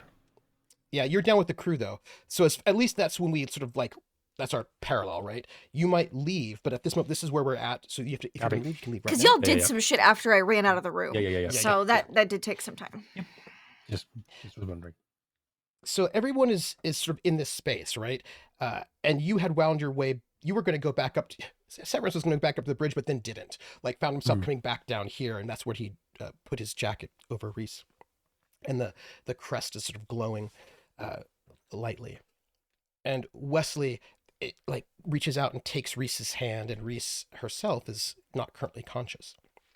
What do you all do as you can feel the ship beginning to move? I think it very quickly, Soto would get himself composed and he would stand up. Who was crying last time? He would stand up with Rease. Yeah, he would stand up with Rease in his arms, and he would turn only to Severence and basically say, "With your permission." Yes. What? He would quit and go back to their room. And Wesley's like following along. What happened? Can I? Wesley, I do not know. Wesley, now's not the time. Then he stops, a little deflated. He right before he would leave, you would just see this huge, broad-shouldered Aslan doesn't turn around to look at Wesley. It would just be the back of this bushy hair of his mane, and Wesley would hear, "Come by soon," and then he would leave. Yes, sir. Wesley, let's go see what's going on. Why we haven't started moving yet?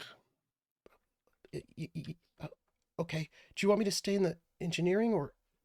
Whatever you like, Wesley. And he looks at you and goes, Admiral, I feel like I didn't do enough. Everybody was so quick to do something, and what happened?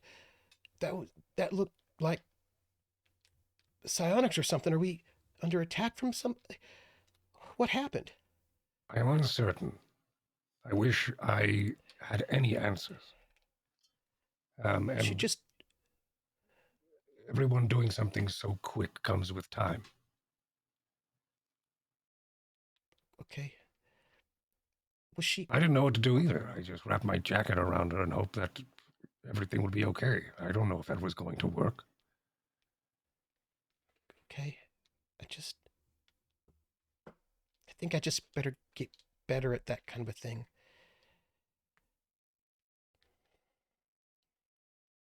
Wesley, once I was on Drinax. When I lived there as a Vespexer for a bit, I remember as easy as it has been to, well, I shouldn't say easy, but as commonplace as it was for us to scrounge and to scavenge and to find things for nourishment and to survive. There was, of course, the Vespexers, and when I joined up with them, there was I was. Did you have like big tree houses that you had vines that you'd swing through on, like in the Krrsh Jones, like giant trees and giant tree houses? And I showed Wesley the video of what it looked like down there. oh, that's right, you did, and he's like, oh yeah, it was nothing like that at all. Yeah, because it was on a set in the serials. No, so he doesn't say that because he knows it was like actually kind of misery. Like, so he says, yeah, there weren't any kind of giant trees or vines or anything. It was just kind of no trees, Wesley. Like, yes. Well, when I was training, after a day of training, I was with some of the other knights and Vespexers, and I heard a devastating crash just over the bluff nearby. The boys I was talking with stopped and looked at each other and went, "Oh no!" and they all ran. I think they said they ran towards it. And they went, "Oh no!" and they all ran towards it. I, knowing I heard something like a crash, I hesitated, stayed where you in this moment.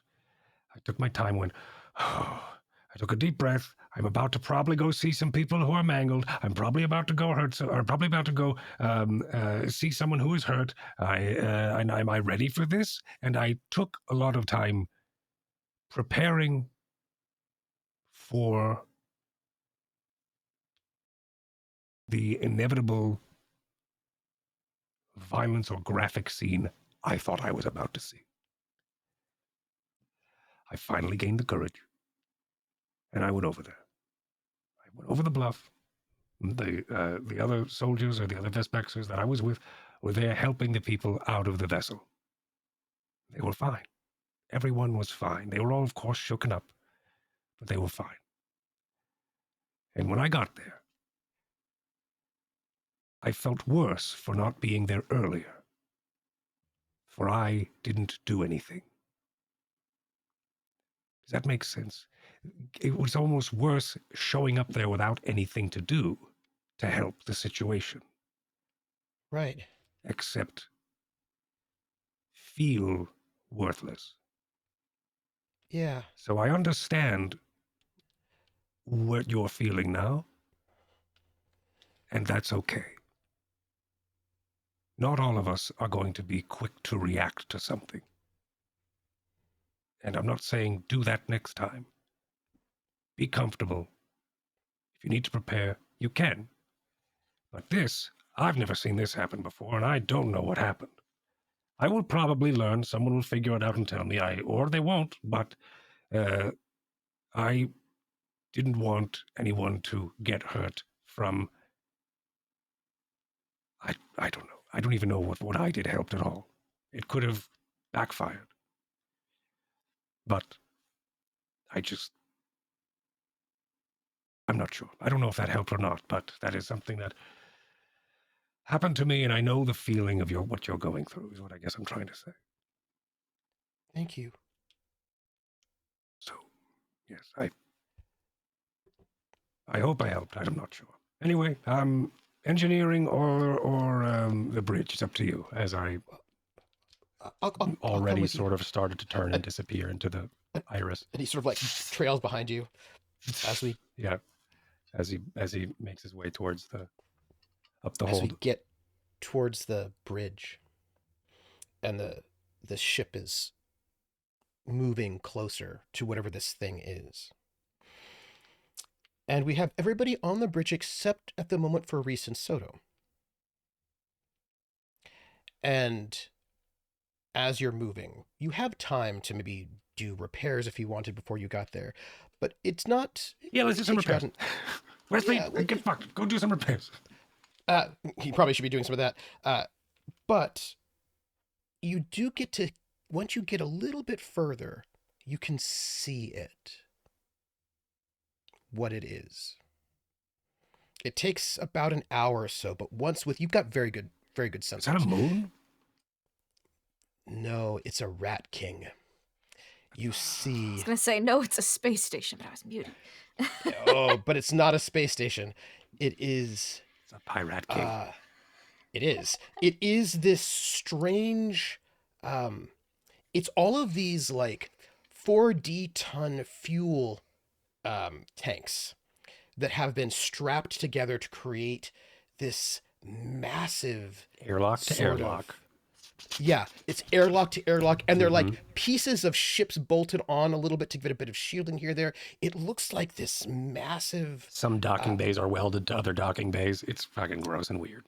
Yeah. Yeah, and it does not look like... There are no, like, real docking bays you would get from a real station. This is kind of not a station. This is sort of like this conglomeration of scrap and fuel with like tethers, and you can clearly like dock and you can kind of like float by. You can sometimes tether. There are a couple of docking spaces where you can like dock on, but there's like no atmosphere. There's no life that you can tell. It is just this fairly large, and you can tell some of them are older than others, that this thing has been bolted together over some time, and whatever this was would have been very, very expensive to do piece by piece by piece, right? Because you have to be able to jump in this spot, know where you're coming from, and then find it, and then add your tank. So that this must have been happening over generations of pirates adding tanks and bits of ship. And as you kind of get better sensors, you can see that there are like markings, like paint markings on some, but not on others. Weird and symbols scorch here marks and there. on some, right? Yeah, Scorch marks on some. Yeah. Just the fate of just husks of ships that have been brought here, and and strapped together, right? Like just like welded together, and it doesn't look like anybody mans this, and you don't see like weaponry. It's just really hard to find this.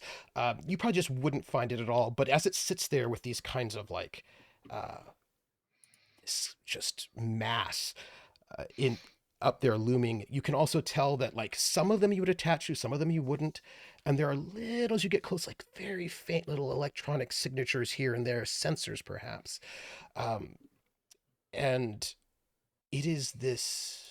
It's a pirate king of fuel tanks. You know, people have to come and refuel these things, right? But probably people come in, they fuel. You'd have to get somebody who's like a big enough tanker or big enough fuel, or somebody has stolen fuel, right, to try and add to this or to refill some of these tanks. Likely unrefined. Actually, they could probably have a refiner on here, but yeah. It sort of depends, right? Yeah. And do you say that out loud? That it's likely unrefined? Or that it's... Yes. Sure. Yes. And Krrsh goes, oh, well, technically, it is refined, but that's part of the trap, you see. A trap? Yes, It's yes. a trap as well. Finding this is one thing, and there's a trap for you finding it? That's right, yeah. Yep. Oh, yeah. I'm glad you told us this now, as we're this close to it. Oh, And not well. before or prior, or even on the... Oh, did you want to know earlier? Would have been helpful, yes, but we're here now, not dead. And it is still before the trap, so I guess it's still fine. Yeah, you know, it takes so long to... Has the trap sprung yet? Oh, no. Oh, okay, good. All right, continue then. Trap's great. Everybody wants refined fuel because if you don't have refined fuel, you've got to sit like a sitting duck, right, for 24 hours. So it's all refined fuel. But not. I mean, it is, but it's tainted. See, if you go and you check it, it's going to read refined fuel on it, and it is. But they put like polymers. They put stuff in there that if you just put it in your ship and you use it without refining it first, it'll just destroy your engine, and then you'll be screwed. So it is very good to know before we refuel. Right. So that is very key information. Thank you. Good boy. Because normal unrefined fuel doesn't do that. Like, there's a chance that it can go bad. This one is this poisoned. One's poisoned. It's laced. Yes. It's poisoned fuel is what it is. Yeah. It's Yeah. refined fuel that is poisoned. That you have to refine. Yeah. That you have to refine. Because Yeah. it's poisoned. Yep. You have to purify. Yeah. Really. Yes. Yeah. But if you picked it up, you wouldn't think you had to because it's refined fuel, but it's all been laced. Yeah. So, What a hazing for new people to come. It is refined, and then they tainted it. Mm-hmm. Yeah. So there you go. Thanks. Thank you. Also, Krrsh, if anyone asks, we are currently the Stone Jackal. Yes, Okay. we're the Stone Jackal. Have you noticed anything different with the ship? He looks like you've asked him a trick question. I'll pull up like a picture of what the outside of the ship's supposed to. One of the exterior cameras that shows the wing, and the wing is different. Like it's almost more matte now. Yeah, and it doesn't dark. reflect Like light matte a little. black. Yeah. And he's like, oh, that's nice. Oh, that's a holographic. That's right. How much power do we have, by the way? Are we draining? Are we good? You're gonna have to take your in order to do it all, you have to take your thrust. You take your maneuver drive down to 5. Yes, sir. Well, I was going at half thrust anyway, so. Never mind, Wesley. But you have to throttle. You have to throttle the engine so that you can't go as fast. Yeah, which 5 is still pretty good. Which is fine. It's Yeah, just it's very. we're normally like a 8. Is that what we're 6. normally at? 6. Yeah, we're going at like a 3 or 4 because again, I want it to take lots you want to take time. to give our You want to people fly a casual. chance to recover. And also, we're very non-threatening if we're just coming in. They also want to know how fast we can go if we come in That at is a also 3. correct. Mm-hmm. That's right. Man, they're going If so we slow. go from They 3 must to be a stone 5 made of stone with or our something. camo, Yeah. it's gonna be like, whoa. Yeah. And So, Krrsh is like, oh, that's So, but also, that's this one. Wait till you get to the skull when we get to Theev. Oh. all right. And his Yes. tail- Well, we have a his long tail time wags. of driving. Why don't you tell us about it since you seem so excited about it? Oh, if you don't have the secret code, they'll just shoot out of the sky. Oh, good. Good thing you're alive. And you still have then. that, right? Yes, I do. Good. Because I was given Love it. that. So we can land without being destroyed. That's They great. have a lot That's of right. anti-ship batteries there. I imagine that they would, yes. Oh! Guess what's the best part about it, though? Guess what's the best part? I think you're going to tell me. They're disguised as asteroids and moons. So because it doesn't look like it's got a high port. There's like a Imperial Navy base just a couple parsecs Not away. too far, yes. No, not too far. Realgar and those Imperial. Yeah, don't like them. No. Well, they're trying to find us. They still haven't found our planet just right. They know there's pirates around there somewhere, but they can't find it because they're stupid. Not like me, I'm smart. That's so right. smart. Oh. Anyway, Smart pirate you are. but I know the So code, smart. and I'll tell you That's great. when we get there. When we get there, of course, because you wouldn't tell us now. That would be silly. Right. I mean, I wouldn't want you to space me. We would never do that. Do we seem like the kind of people who would do that? Right? Did that seem convincing, Krrsh? And he looks like he's hearing, you like me, you really like me, and he's just like, and we're like, we totally would never space anybody. No, not us. and, I said and- we would do it. Did that sound convincing, Krrsh? And I love the fact that he he's just doesn't like, know that I said that because he's so enamored by the fact that we. Yeah. We Yeah. like him. Yeah. Yeah, And- perfect. and he's not seeing Kareen, who does look like that she would space him at any moment. And that we would also space him. Mhm. Yeah. And he sort of smiles. Well, I do. She have probably to, thought I was gonna stab him before I found She the did. scanner. She did. She was just like, well, you know. And he goes, well, and he goes, well, I'm supposed to wait till we get there anyway, but so excited. Mhm. And then more about this station. This place, they have refined fuel, yes. But how much are they charging? Is it? I'm sure it's an astronomical price. Oh no, you don't pay for it exactly. Not like that. What happens then? Well, Is it with secrets? Are we paying them with secrets?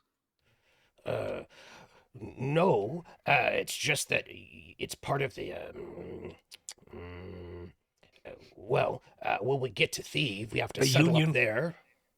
Oh no. That's a barter. It's a trade. It's like a tribute. Yeah, So we take it now, and then we get to Theev, and then on our way back, we have to make sure we take extra fuel to refill. Oh, I so it's like see. that makes sense. Yes, that checks out. We do have to pay for it though, but A thief, but Yeah, yes, yeah. okay. What? That does make sense. So we have to take the poisoned gas, I- the poisoned fuel, Yes. refine it ourselves, fly out there, come Yes. back with More refined poisoned On our fuel, way back. more Yes. poison. and then you get it poisoned here. No, they poisoned the anyway. Well, then you have to put the fuel in the. Correct, we currently have We can't double just fuel. buy it. We have to do this job. We have to bring back fuel. We should Yeah. pass by this way anyway, Severance. So it's like Okay, all give a right, penny, this is take fine. a penny, right? It's Yeah, let's like give a penny, take a penny. What the hell is a Poison- penny? Poison. Refined fuel. Right, of course. Pennies haven't been around Well, since no, 2025. penny it's a Terran thing. Right. They're an ancient Terran coin. Ah, Yeah. oh, they're worth millions and millions of credits. yes. I don't know. All right. I Why saw you- one once. Oh. Hmm. It was made of copper. It's very If you crude. I takes now my have a penny, new I'll kill him. goal. Now I want it. That's how you And- see a pirate. Yar, Mhm. cut. But good old Johnny Penny-Eye. Ooh, And, as you're moving and about ready to go, and Wesley sort of gets up. He fears he's got to go this repairs, and he goes, "Quint, before I go, can I ask a quick question? yes. Rease is not doing well, and I wanted to go and cheer her up.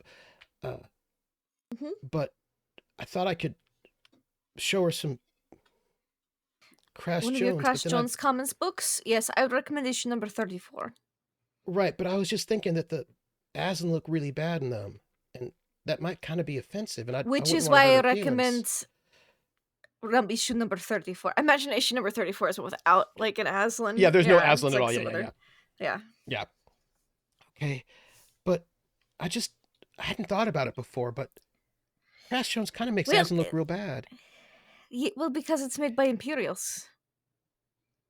Right, but I just thought Aslan were bad, Oh, Wesley. They're just people.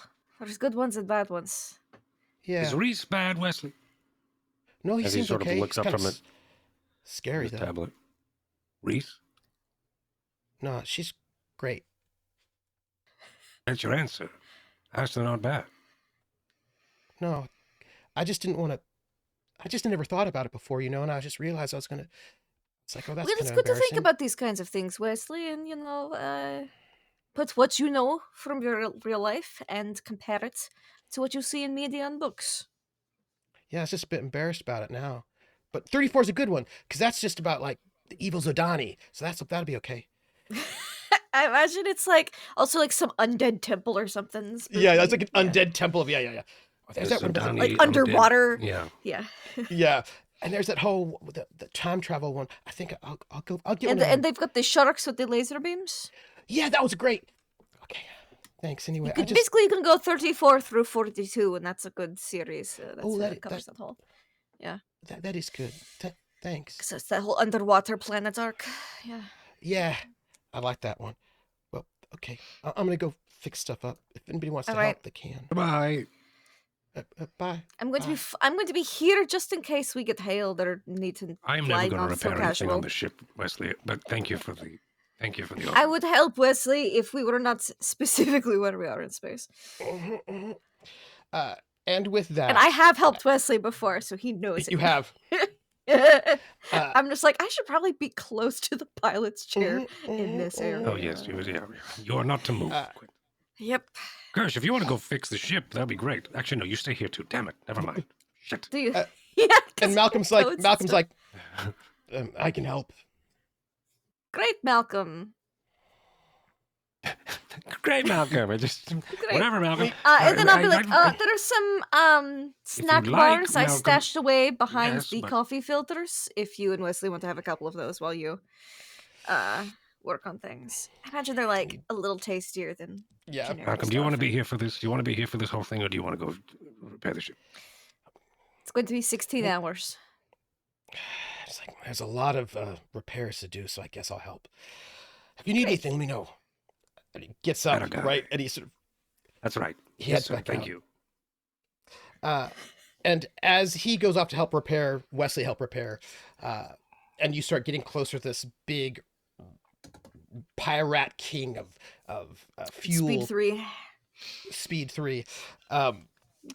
And Wesley sort of heads on down past, he passed by where Rease's room, Rease and Soto's room, and just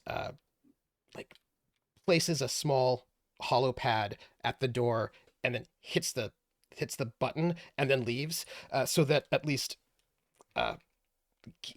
he finds Soto a little scary, but he drops it there while he goes to prepare, so at least that's there for Rease. Maybe half a beat after he hits the call button, the door would sphincter open, and Soto's there with his good, you're here, and he turns around to let him into the room.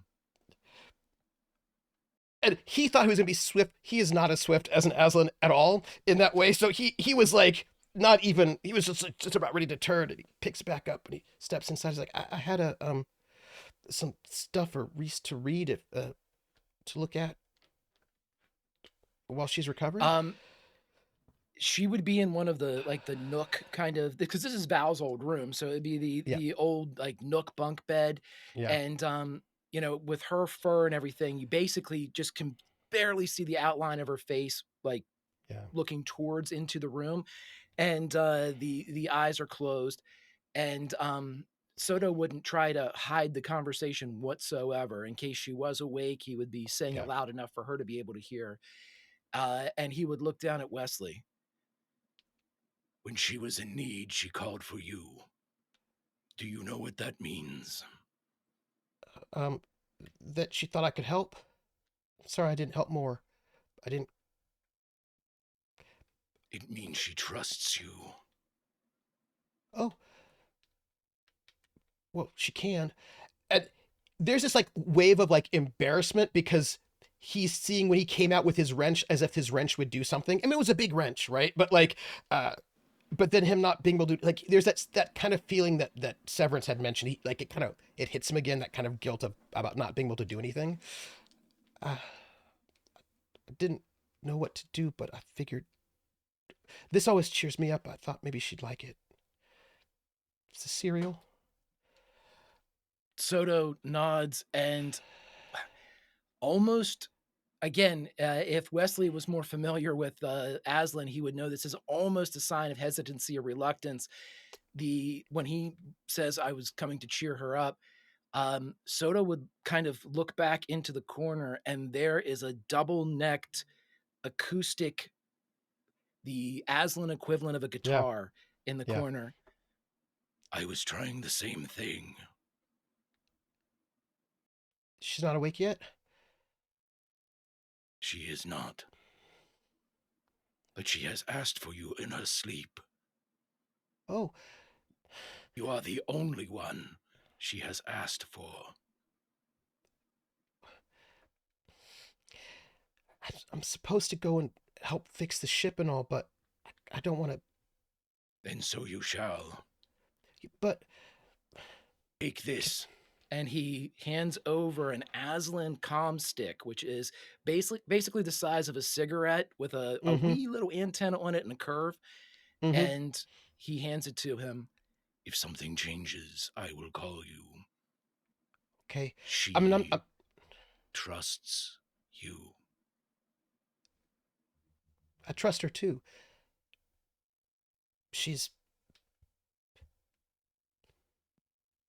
You two the first Aslan I've ever met, actually.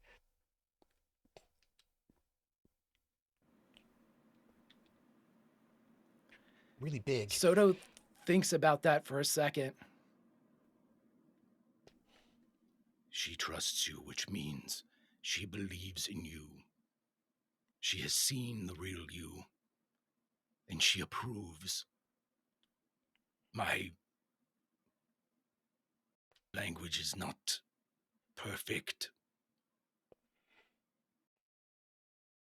She trusts you, and so and he all of a sudden is inside Wesley's field of vision, and his face is just this massive, and he gets as close as he can, and that means, and he bares his neck to Wesley, I trust you too. And you can see him relax. He thought that maybe Reese's dad was going to kill him right now. Like he wasn't quite certain where it was going to go, and he just relaxed a little bit. Oh, well, should. Well, you can trust me, and I don't know. I'm supposed to bow or something like that, or is there a? Do you think you could teach me how to say something like "I'm glad you're feeling better" or something in your language? In your language? You would honor us that way? Well, I feel like you probably should, right? I mean, it's only right. I mean, she can speak my language. I should maybe speak her language a bit, right? He would just kind of move back and look down, basically look down the elongation of his nose at this young man in front of him. Go do your work. We both serve the ship. Put this in your ear. And he gives the Aslan comm stick. I will teach you the words as you work. When you are done, if she is not awake, we will trade. And I will do my duties. Okay. Hey, she'll wake up. I guess. I don't know what happened. I'm afraid of. He looked confused. Well, I don't know if I can help. You already have. She called for you. And only you. Can I don't know if you do a handshake thing. Do you do that? Because I'd like to give you one if that's okay.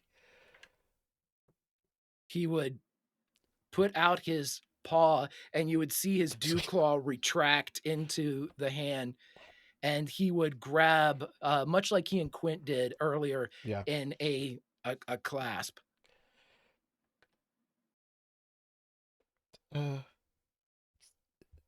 Sir, I just wanted to say that I have only the best intentions towards Rease, in case you were wondering. He inhales. I know.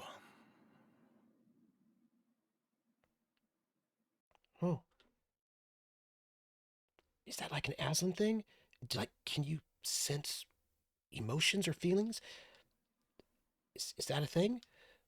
Like, As far as you know. got it. Okay. It'll be okay. We'll do it together. Thank you. I'm glad you're both on the ship. And if you need anything, just call. You have my trust. You are the first I will call. And your daughter's really special. She is not my daughter. I mean, sure she is. You raised her, right? And that makes her your daughter. Because family's who raises you. His eyes narrow. Say that again. Families who raise. Who care for you. That's who family is. Just because somebody's, I don't know, your biological parent doesn't mean they're your parent, really. But if they care about you and they raise you and they teach you, that makes you family. And like, I mean, as far as I can tell, you're her dad, right?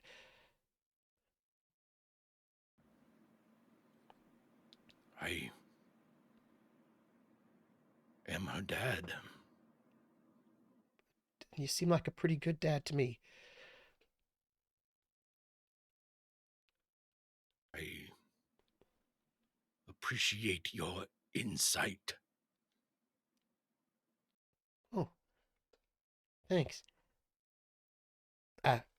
My dad was pretty great. He died, though. And I think it's pretty great that she also had a pretty good dad. Has a pretty good dad. I mean, you're still here. Anyway. Thanks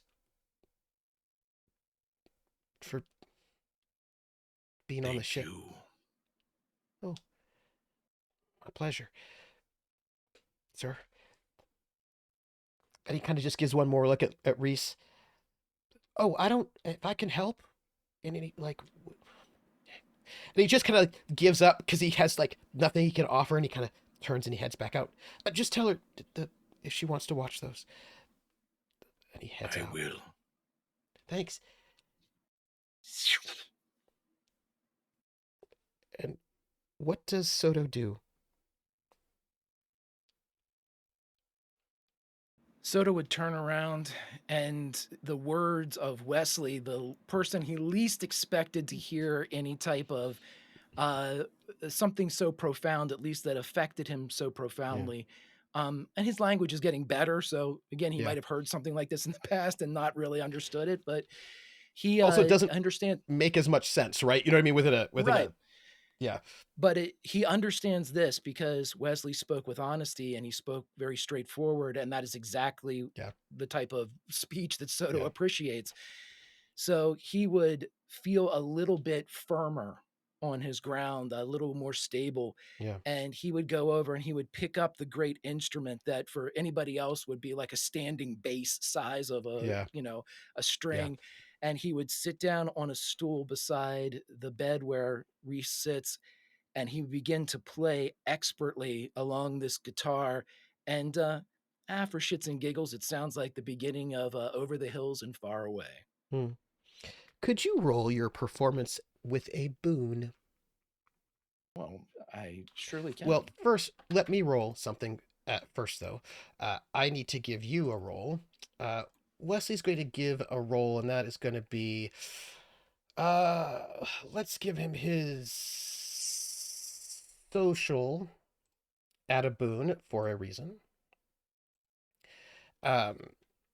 he gives you, what is that? 212. Wesley has this boon when it comes to aiding you two because of the of what he pledged for the new year. So he's giving his boon to you for this performance because it will help her. Alrighty. Oh, he has to up his social, by the way.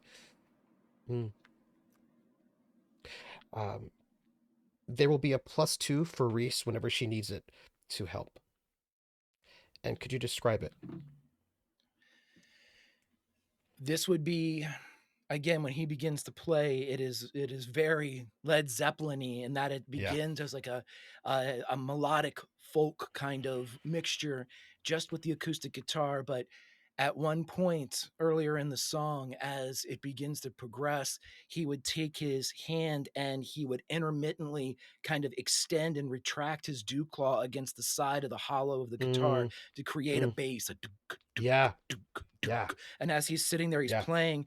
And when he gets really into it, he switches down to another neck. And because his hands are so big and with the dew claw on his fret fingers, he's able to hit notes and chords that really couldn't be, you'd have to be multi-limbed to be able to do what he is doing. And he plays her favorite song. And if anybody knows Jump Drive Krrsh, they would know that this is an acoustic version of her favorite song.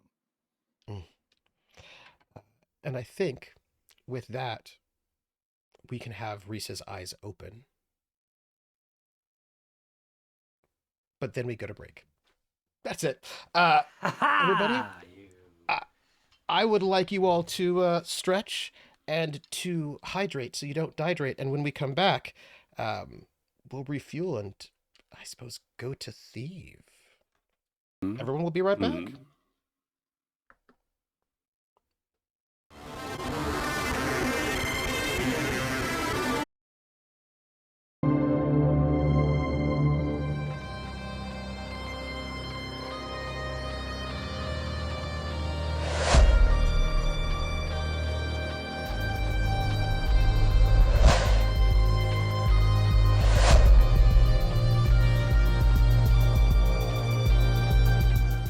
And we are back, everyone. Hello and welcome. In the break, I rolled for our two mechanics, Wesley and Malcolm Brace. And Malcolm's actually a better mechanic than Wesley because Malcolm is older, has more experience. He's a mechanic. And also is a mechanic, right? Like, when you're a Vespexer, you have to be good at mechanics or you die. So he got some very good rolls. But they were able to get about 19 points worth of fix and done on their ship before they get to this, before they arrive. But that'll be going on over the next basically 24 hours. Anything before we arrive? I will take us to this Pirate King, but I would like to know if anything happens before we get there. No, nothing from me. I still, so they make. Okay. Yeah, no, I think we're good. Okay. I'm gonna get more information, but I think I'll get that as we interact. As you arrive, I'm gonna need a piloting check from our Quint. Yes. Piloting. It's a 6. It's not as easy. Dead spaceport. Yeah, it's not as dead easy as an actual spaceport, but it's not hard. Super hard. Yeah. That's with a success of 7. Okay. 7. I look real cool going at speed 3. Oh. You like Tokyo drift into it.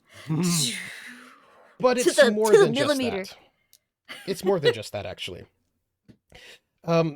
Because as you're coming in, you recognize that some of these docking ports that are going to go directly into your fuel, right, are perhaps not the ones you want to connect to. You might want to connect to those ones, but not these ones, right? And because some have some painting markings on them, and you just kind of notice a little bit of a pattern, and you're like, oh. Yeah, you're like, that's not a USB-C. That's a USB-C. Yeah. And I will note that Krrsh is going to warn you about them, but you've already figured it out. Like, you figured it out way before he's a little slow sometimes to warn people about things. Not because he's trying to mess with you, but because he's sometimes a little slow to bless his heart to mention things, right? And like, it's after you've docked in one of these ones that's not marked. He's like, oh, hey, wait, don't dock with any of the ones that have the strange kind of like a red curve mark. Did not, but why? Just out of curiosity. Oh, because those ones, they're also booby trapped, but like not just the poison fuel, but also, there's like a little bit of explosives. Great. Yep. Exactly what you don't want in your fuel tank. Directly. Right. So, yep. I should probably told you that earlier, right? Yes. But don't do it. Yep. And you can then sort of like put the spaceship into neutral. Yeah. Start Park. refueling. I just need to make a roll of a D6. I rolled a 5. Good for you. I hope that is good for us. It is, because it's not a 6, which would have been less good for you. Hey. Oh boy, cutting it close, but not a 6. That's good. You can refuel. Now you're going to have to refine, which will take you about a day. Do you want to do that here or somewhere else? I think I want to do it here. Well, right in front of the... Let's dock up. Why not? Mm-hmm. We have a day to learn more about them. So... And it's supposed to be like an automated, we just go up, refuel, and move on. Mm-hmm. Except that if you do not know which ones to take and which ones not to take, you're going to destroy your ship. You blow. Right. Yeah. So we don't even need to interact with this amalgamation. It's just this quiet space. However, the longer you stay, the more likely someone's going to come through this place, right? I see. That's the thing. Which could be one of Peter Fallis's guys. That's why it's the same temperature. Mm-hmm. Got it. Because it's not a spaceport.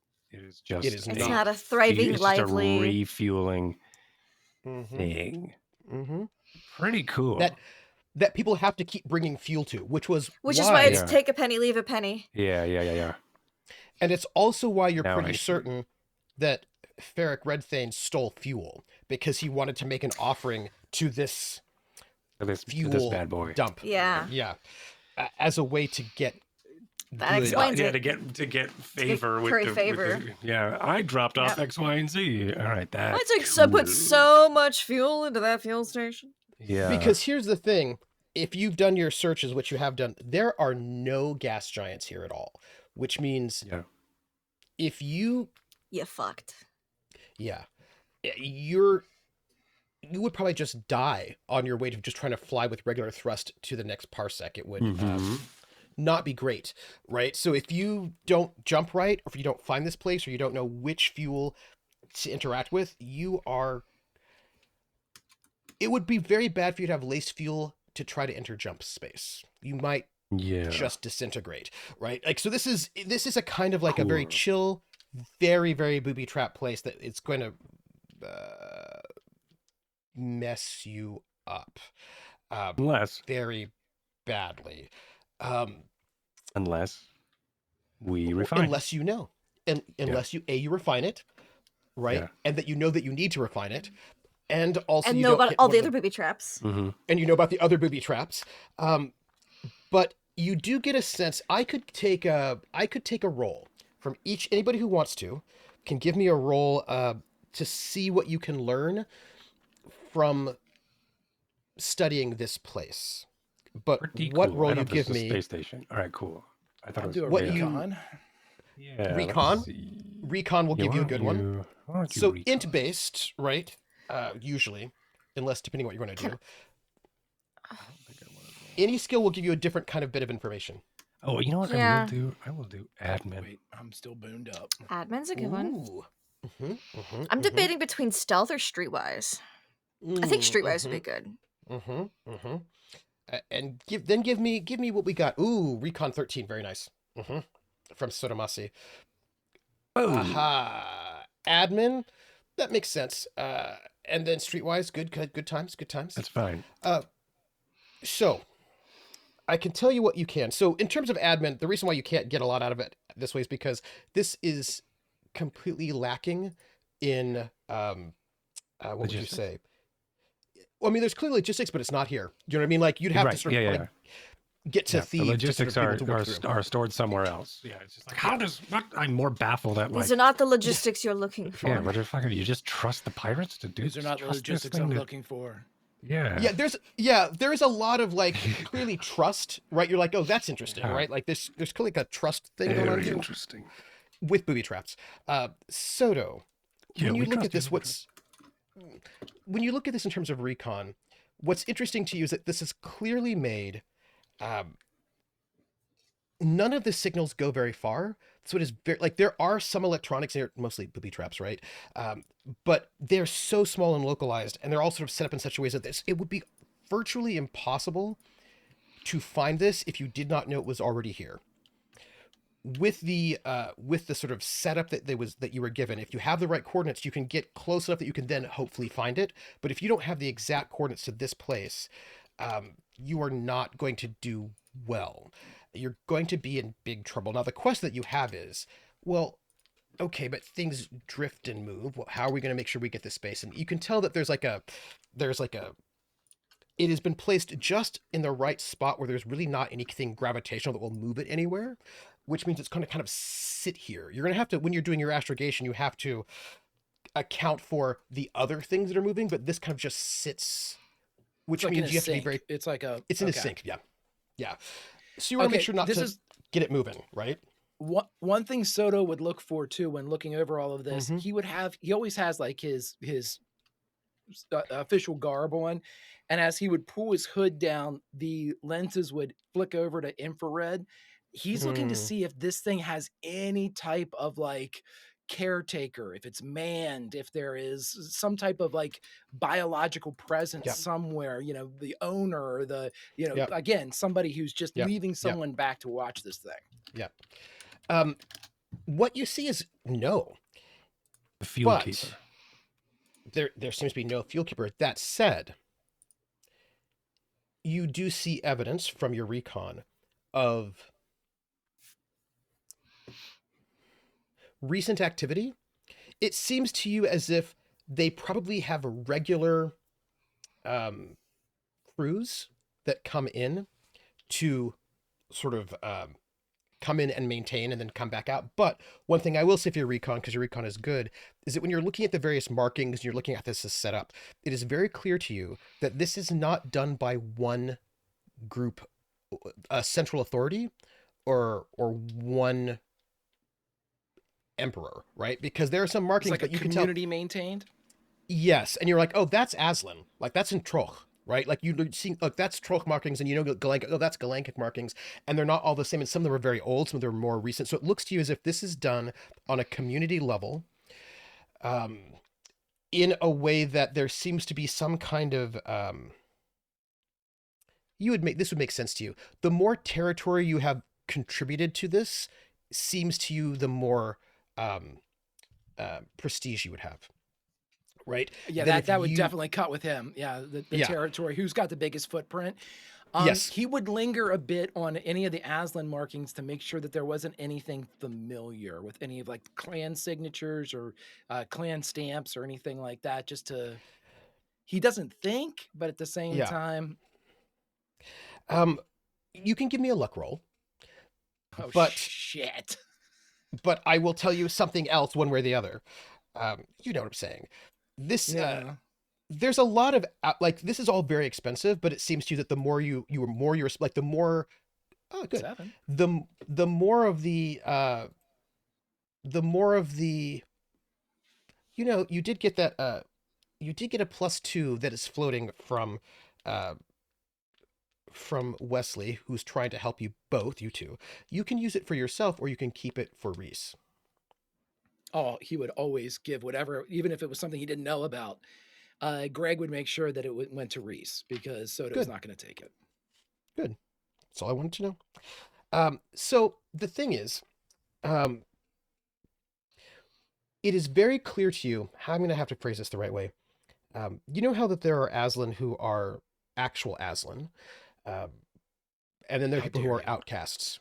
You know what I mean? The people who are dishonorable, who are outcasts, who can have no space in Aslan society because they have no honor, you know?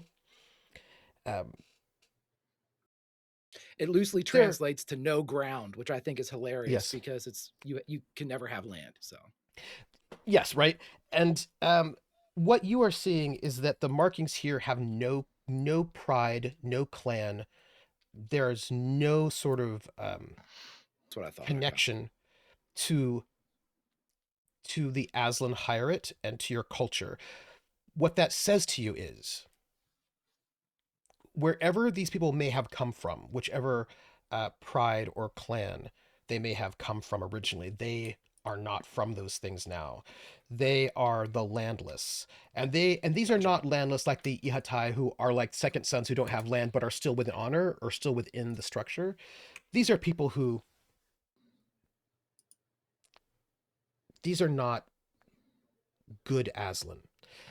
And when I say they're not good Aslan, I don't mean that they're bad people. I mean, they can never go back to Aslan space.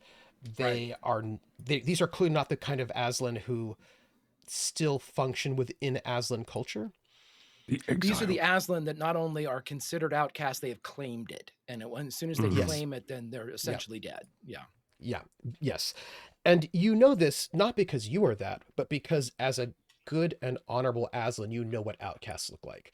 And this smells of outcast. And you can tell in the way they write, like there's a certain kind of care that you take when you make symbols, right? And they're sloppy. And it's that kind of sloppy that's a provocation, like, I don't care. Do you know what I mean? Like it's not like, it's kind of like a more deliberate sloppiness, if that makes any sense to you, right?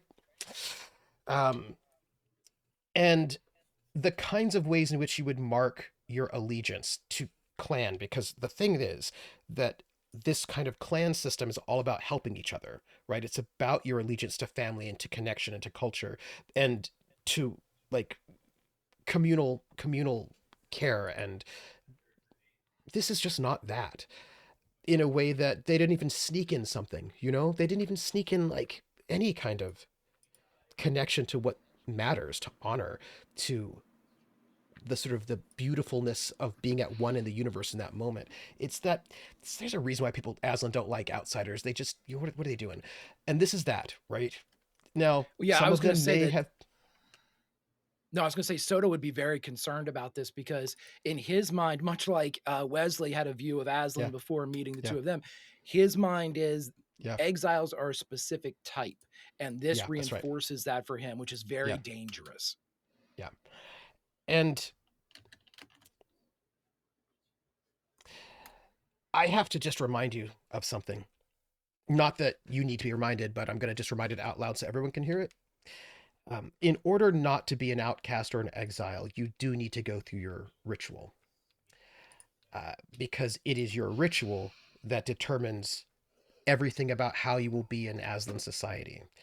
And some people, Rease, are at the age that they really do need to do their ritual now if they want to be able to have a place in Aslan society. And if they don't, they will be like these people. These people who are scrawling whatever sort of made up symbols. That's why it scares him. Yeah.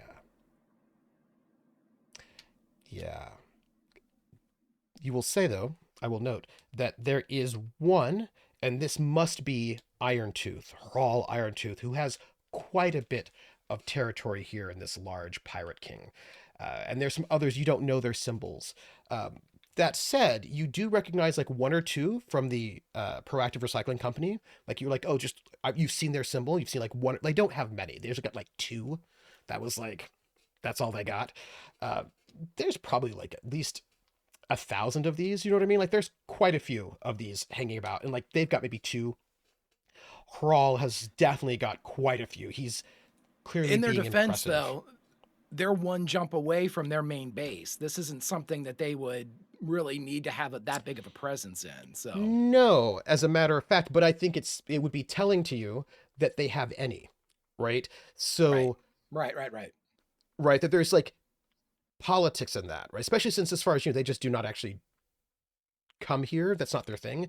But they've got like two little ones, and then it becomes a thought to you that perhaps this is not so much that you put this here and it makes you important, but you have to have permission to put things here in a way, right? That you're like, oh, this is not like, this is actually not anyone can do this, right? To actually be able to do this at all. It's territory, right? Like you're thinking about it in terms of the Aslan space. It's not like, oh, I've given up something. It is, I'm claiming something, right? And I think that people, if they have the wrong viewpoint, they think, oh, I sacrificed fuel here, but it's actually, I am claiming space in the Rat King.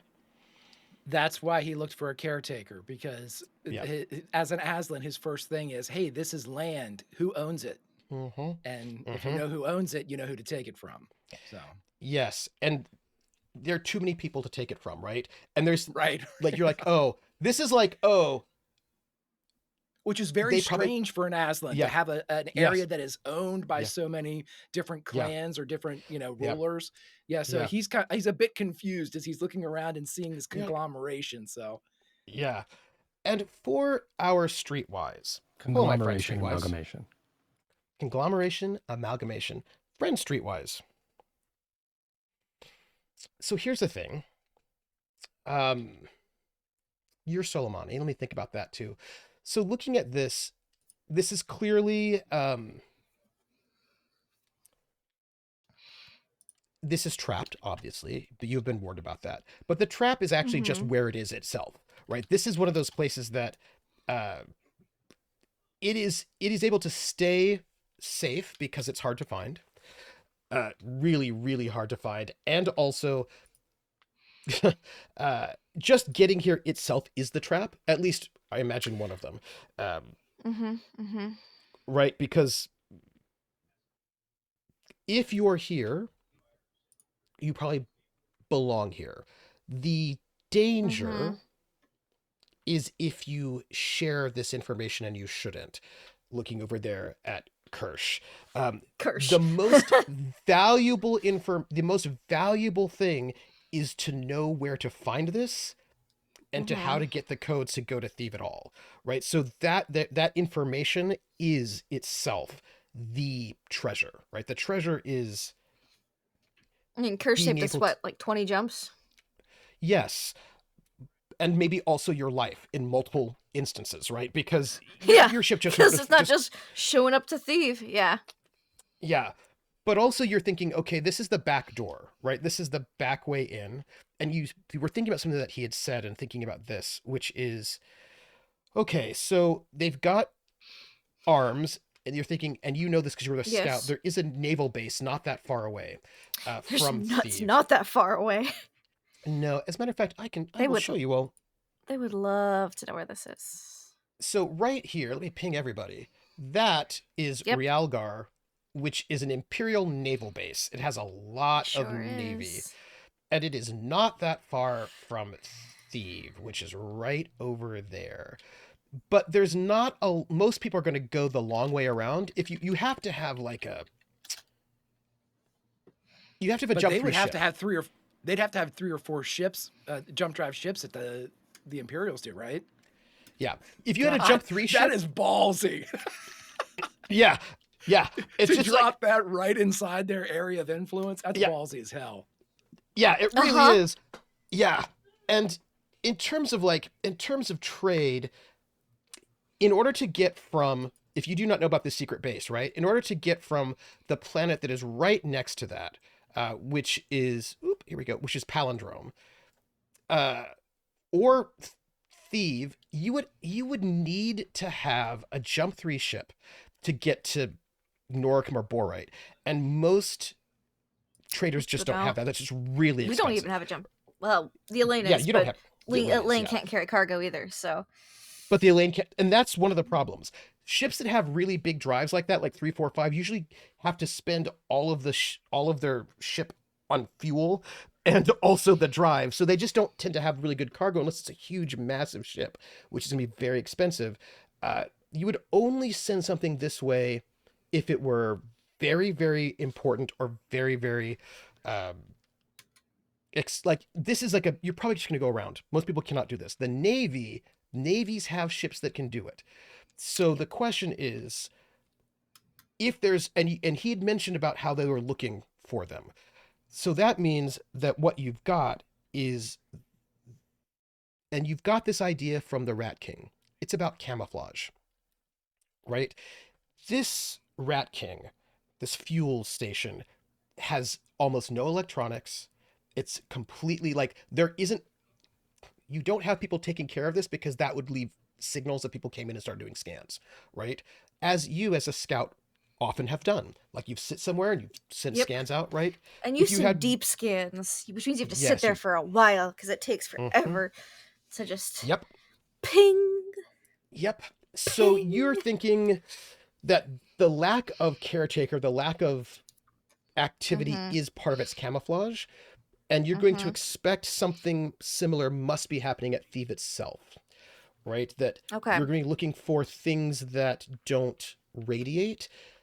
And so while there have always been rumors of this cluster, the Theev cluster, being a place where pirates might be, clearly they work through being under the radar. While, like, rumors, sure, but can you find us, right? But if they burrowed into an asteroid, though, and the asteroid has mineral deposits or anything like that, clever. And you're thinking that because this place doesn't have a lot of interest in it, that this is probably where it's helping, right? This is probably how all of this works. That there's really not a lot of reason to go through this way. You can just go around. And so you're fine. That said, Realgar is right there. And you're thinking, okay, I've probably been there. You probably have been. Jumped out from my scout ship there. And actually, let me go back to the map here for a second. So here's if you look at the map, let me make it a little bit closer for the audience. That purple star equals naval base that's on Realgar right there. So if you notice, there is a naval base right there in Realgar. There is also a naval base right over there at Necrino, and also Hex, and also Artacy. And then also Emisa. There are massive naval bases. This is an armed fortress border to protect the Third Imperium from the Aslan. And to send out scouts. And to send out scouts. And the scouts are usually at these little triangles. But the point is, that is a kind of, there's like a wall, like there's a naval wall, and they all have really dangerous ships. So they are posed, if things go bad, if something provokes them, they could send a lot of naval ships right through the area real fast, and they would probably go through the Theev cluster if they want to hit Thebes Noricum. If they wanted to invade, right, they can. And they can do that pretty quickly. So what I would say to you is, in all likelihood, one of the biggest taboos that you could do is do any piracy in the Theev cluster. Yeah. You're going to just guess that if you do that, the pirates will murder you, right? Because they are going to want to make sure nothing happens in that zone to keep their camouflage. Right. Yeah. So that will be the biggest offense you could do would be to break the camouflage. Noted. So I still have plans. Haha. Well, once you're in, right? And with this, I'm going to need a couple of rolls. Can I get your astrogation check from our astrogator? Our current? Yep. That would be you. You. We don't have a new player yet who has astrogation. Not yet. So. Your difficulty is 6 because you don't have a good gravity well to start off. And you're at a -2 because it's a 2 jump, 2 parsec jump. But you can take extra time. You can. I'll take extra And we're not going to be here for a time. full week, so that Mhm. helps. Oh, what date is it when we get there? You arrive at the Pirate King on 2/25, and you're going to basically be spending 2 days with all your refining and all that business. So we'll leave on like Sunday the 30th, aka Yep. 2/27. Okay. What was my difficulty? If you take the extra time, it's 4. Still with a -2, but Yeah. I made it. It would be a Yay. 7. By how much? I made it. By Well, it's 9. 5. That's important. Yeah, is that with your -2? Why do I have the -2? No. You did not Because put of it, the so you jump made it by space. Because 3. we're jumping 2 spaces. I made it 3. Yeah. He made it. Yes, but Yes, I need to know yes, by but it how does matter by much. how much. Greg. Engineer, I guess that's Wesley. At the moment. Harlock's better, but that's okay. So Wow. Wesley's Yeah. right there. Jeez. Don't say that in front of Wesley. sorry. Well, he's gonna have to make his jump drive roll, his engineer roll. I guess that'll be fine for him. He gets the I guess that'll be fine for him. But what about us? the -2 that he has for the distance is offset by your roll, so he's just at a straight check. Good. And he will take the extra time as well. Let's hope it goes well. He also makes it by 5. So I need to make a roll now. And this is to see how your jump goes. Let's hope it goes well. Whew. No bad jumps, everyone. That's right. That's very good. And Imagine. you have worked to repair the ship. It's not 100% there, but it's getting there. It's on And its you way. have, it's on its way, and you enter into jump space. Whee! Again. And you make your way, hopefully, to Theev. This place, this pirate base you've never seen, and you don't know what it's like. You don't know what is there, or what's waiting for you. Does I'm anyone very do anything excited. particular during this week of jump space? I must ask before you emerge. Absolutely Because not. there are We don't do anything. people We're who so want excited to be there.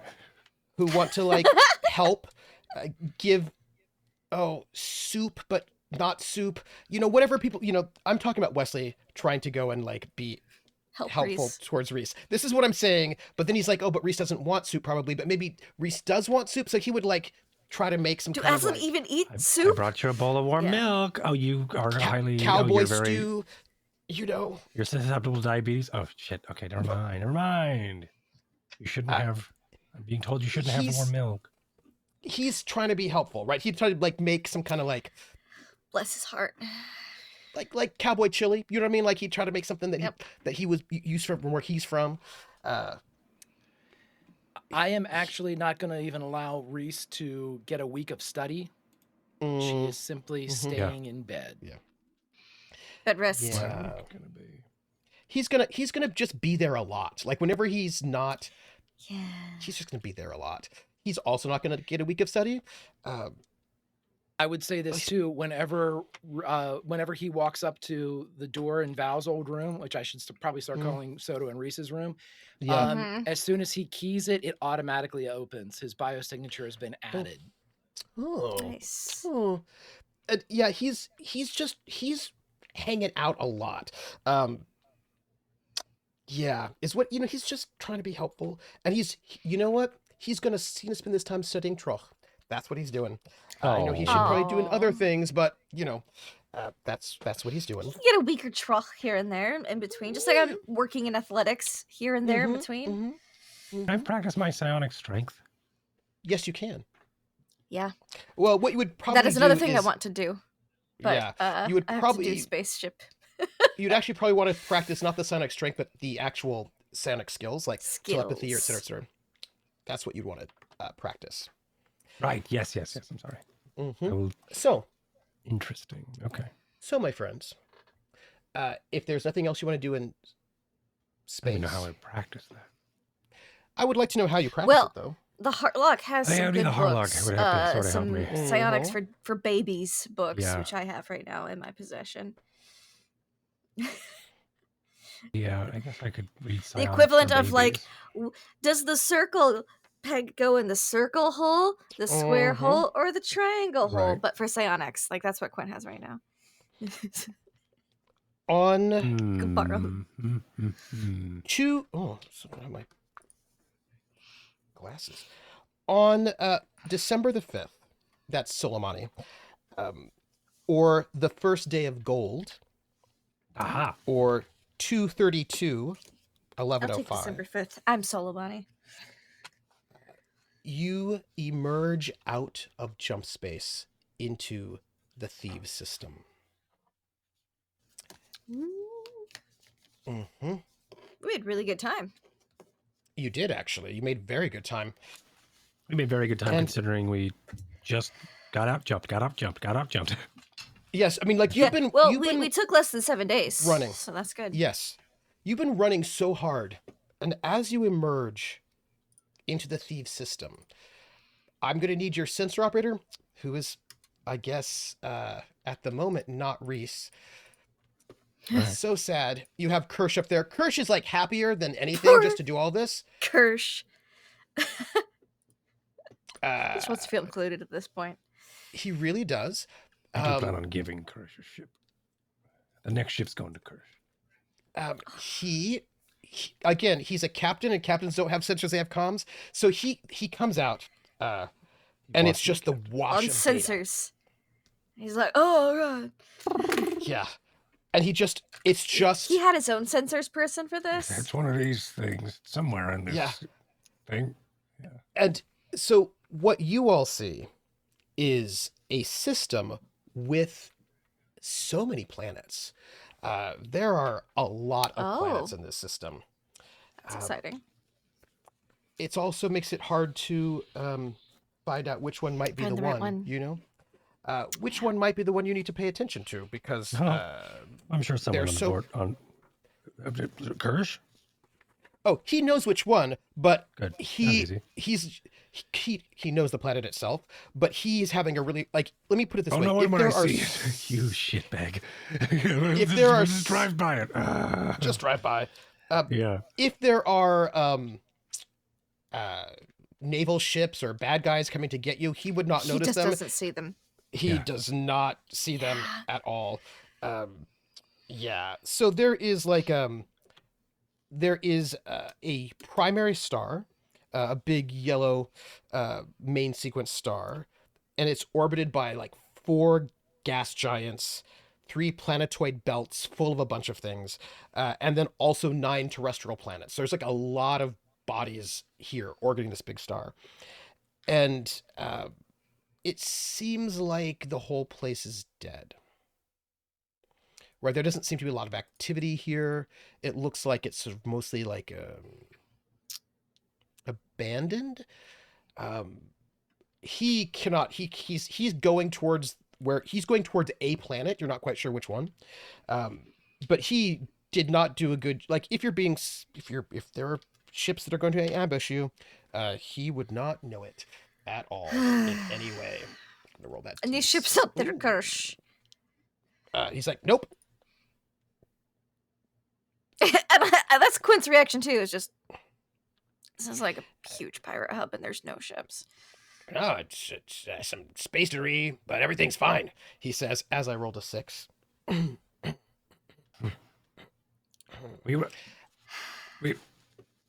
What? We have are there planets? We're in space again?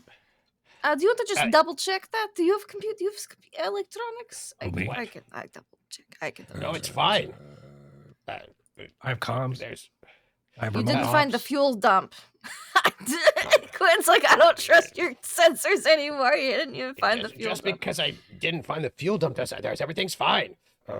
If Quint is asking our admiral to double check the sensors check because she does not believe she does not trust our Can we have is anybody? Not a sensors person, but I do have. Do you have electronics? You have jack of all trades. Yeah. No, as long as you have electronics, you're fine. You just don't get you just roll the base electronics. Okay. Do you have any electronics? I do. Mm-hmm. Good. Mm-hmm. Please roll it for me. Roll 5. You also do not see anything. Nope, Everything no looks good, I ships. think. But if Severance says that, Quint's like, I'm somewhat assuaged. Okay. No, it all seems right. Okay, well, where are we? Yeah, right. But where are we heading toward?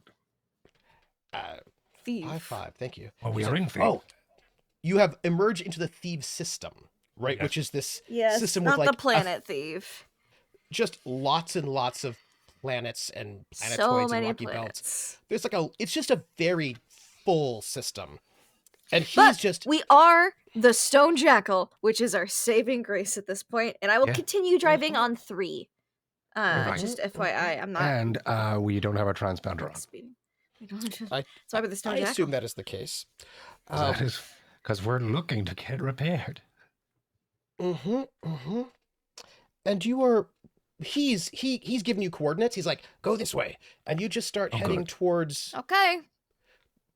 this very densely packed and busy planetary system.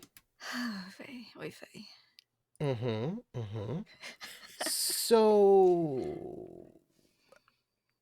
as you, I rolled an encounter. Don't worry about it, by the way. And as you're sort of moving, oh yeah, fine. I go not worrying about the encounter. 10's a good roll. Yeah. And nobody sees anything strange. Nope. Nope. And as you're moving, he's like, "Oh, that planet.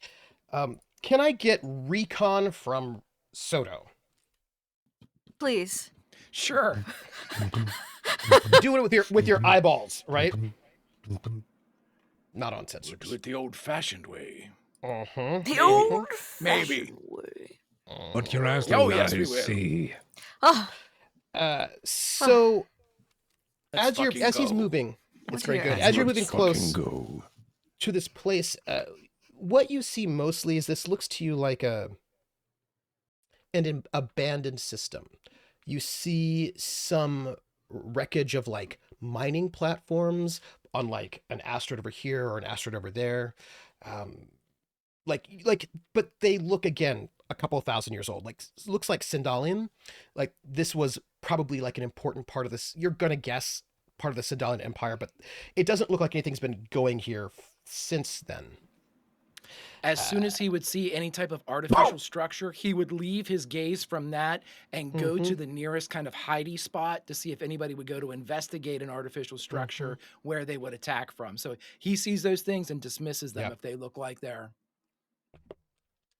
Yeah, and it looks to you that they also have been picked clean, right? It looks sort of like a ghost town system with only these markers of the past. And as you're moving forward and you're heading towards one of the planets, and Krrsh is happy, everybody else is happy, and Krrsh is like, it should be fine. We'll probably, and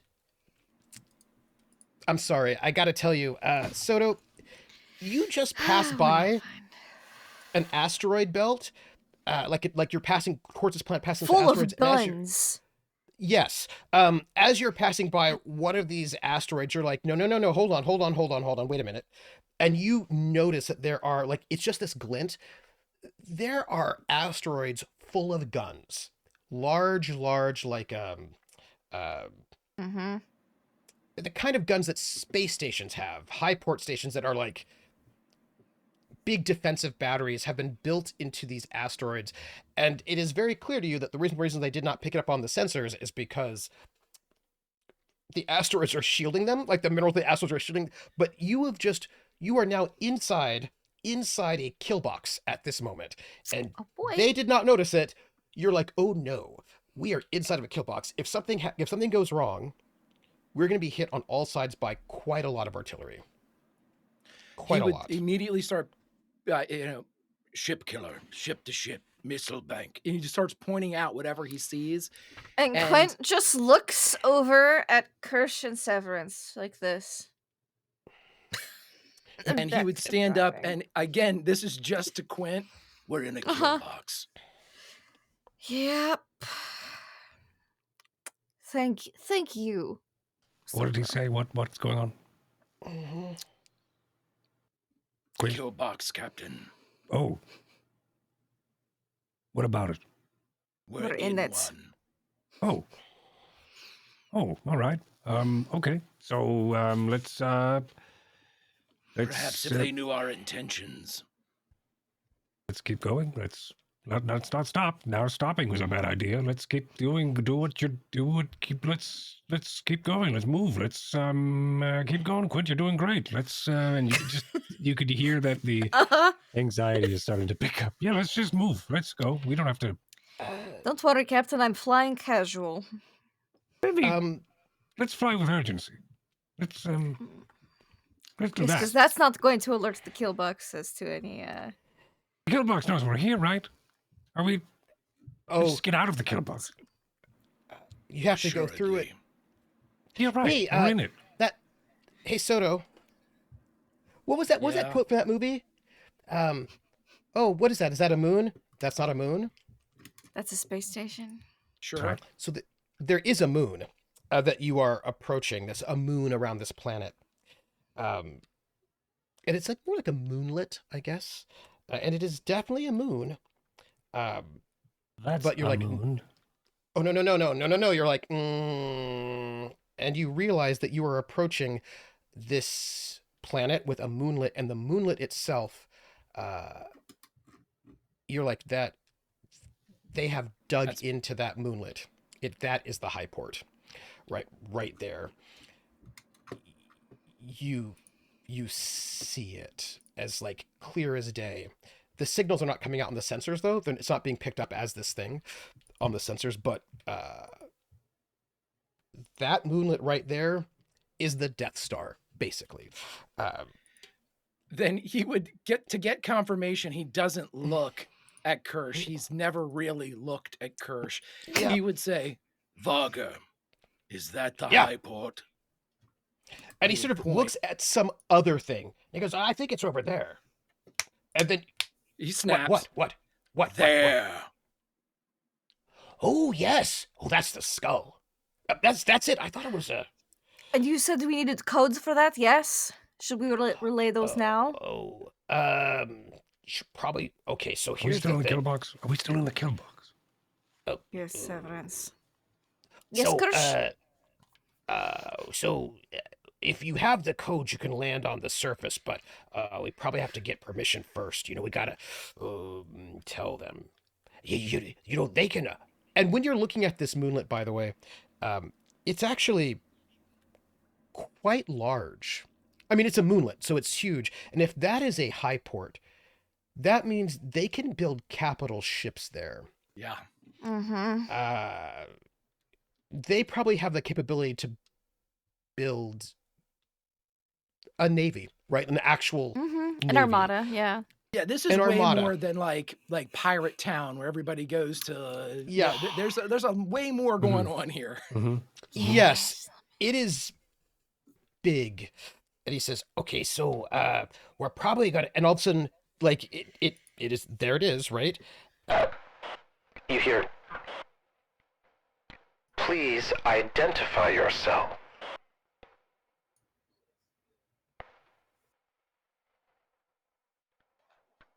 Stone Jackal. Do you have clearance to be here?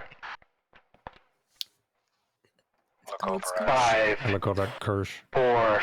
And like this countdown, like you got 5 seconds, and Krrsh is like, yeah. Wait. Wait. 3, 2. Wait. This is Krrsh. Hold on. Don't kill us just yet. we have permission to be here. Yes. Captain. Admiral. Yes. I'm going to ask you, would you like Krrsh to roll this communications roll, or would you like to roll it? I will roll it. Good. Good.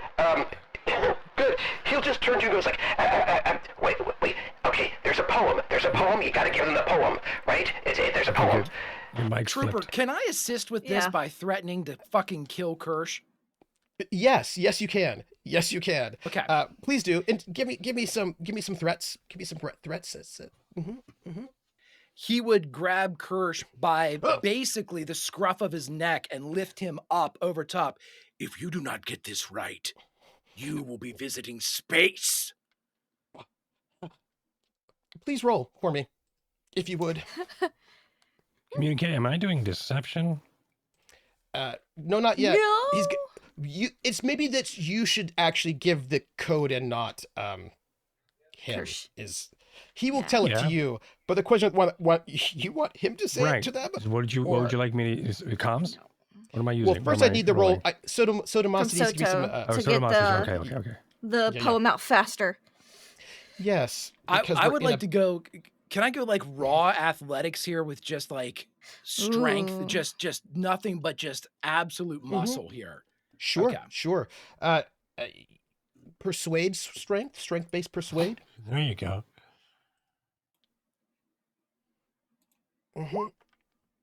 I will drop all of my luck into that. What will that give you? It will give me not much, but enough. It'll give me. I should be back up to 4. It'll give me 11. Good. That's what I need to know. So here's the thing. He is not the brightest. No way. Not the brightest. No. He does respond well. I know. He does respond well to threats. He appreciates them, you know. He doesn't take them personally. He does respond well to them. I'm gonna make a roll. And I think it'll be fine. I'm gonna make a roll for him, for good old Krrsh. And the roll's gonna have to be based on his intellect, unfortunately, because again, That's unfortunate. Definitely. That is unfortunate. Unfortunately, yeah. That is deeply unfortunate. Because intellect is about recalling things. So it's gonna be his intellect streetwise. But he will Did get that a boon. intimidation get a bonus? Yeah, he gets a +2 to this roll because of that intimidation. Because That's again, good. he's been being motivated. A little bit of motivation, you know, He did good. That's a 10. Okay, it is a 10. So he just starts spitting out this thing to you so that you can say it to them. And he says, And Quint is recording this, so we have it for future reference too, just FYI. And as soon as he's done, Soto will slowly lower him to the ground and pat him on the head and say, "Good boy." This is what he says. He says,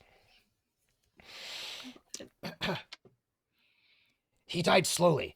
We did not kill him, but we did little for him. His body we left under the cold stars. We walked on.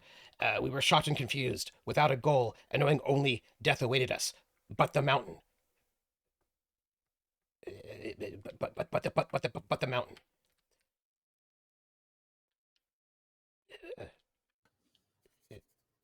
Hand it to Severance. I imagine I jotted it down. Can I get an int check from Quint? Sure. Just straight int, nothing else. EDU. Actually, it's an edu check. Oh God. Okay. And He was cold when we found him. He was dead already under this mountain or something. But you would have. I say you the whole can thing. give I just me- don't remember Yeah. what he said. you can give me. If I knew I was saying it, I would have written it down really quickly, but I didn't. You can Ba give weep me... grana, weep ninny bomb. I say it in Simlish.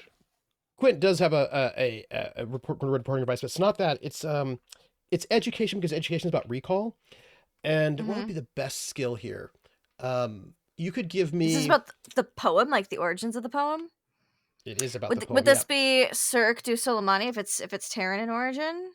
No. Okay. That would not be bad in another circumstance. You can give me... Education streetwise? Circumstance. Streetwise, what are your best social skills? Oh, streetwise? Mm-hmm. I'm looking at my skill level. Deception. No. And those are my best two social. I've got vac suit, stealth. I'm looking for anything that I have a 1 in, really. I have leadership actually as a 1. So probably streetwise and leadership and deception are my best social skills. Give me leadership. I have actually. 0s in Krrsh leadership. Okay, interesting. Education leadership. Okay. Wait, what was your thing was to not dishonor Drinax, right? It was to not bring dishonor to Drinax. Yeah, to not lower its reputation. I think this will be related so you can have a boon for this role. Oh, interesting. Okay. Leadership. Where did you go? There you are. Education leadership with a boon.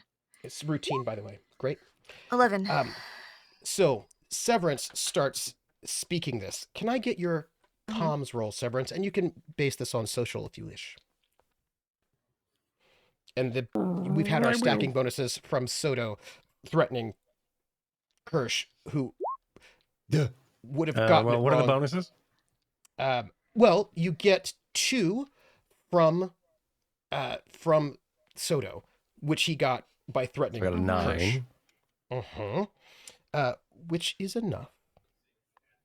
And as could have been bad. Oh, but wait. As our... Can I dump all my luck? Will I change anything? You could if you like. No, I'm okay. How much I think luck? I like what's about to happen. It's not going to be much. Probably wouldn't be much. This would be probably the time to do it, but let's take a look. Where's my luck? Luck is in prime. I have 3. It would make it a 12. That would make it extraordinary. Really convincing that we're supposed to be here in this kill box in the skull, by the skull. In the kill, but no, not in the kill box by the skull, by being into the skull. Yeah, I'm gonna do 12. I'm saying we are in the kill box by the skull, so it would be very convincing. Yeah.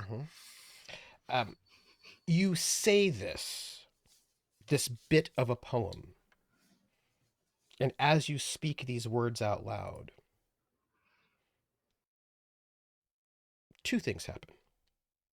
1. Uh-oh. I'm worried about my roll. When you say it, that was an extraordinary success. Can I get 1 more roll from Severance? Ancestral Memories, Psionic. And now that there isn't any luck. Sure. This is Ancestral Memory? Yes, please.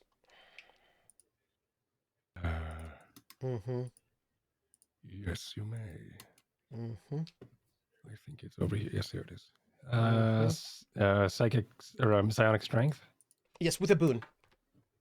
Because of an extraordinary success. Boon. Right. Yep. With a boon. Yep. Here we go. 10. Great.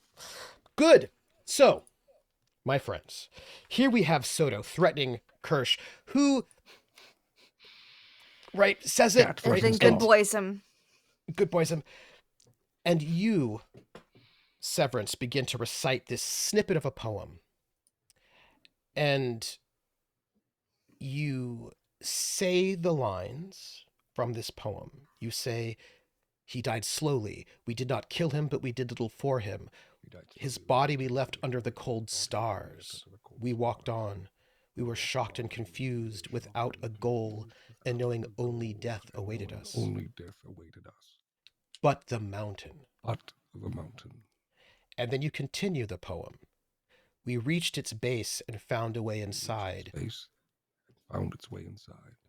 Deep fissures in the rock. Deep fissures inside the rock.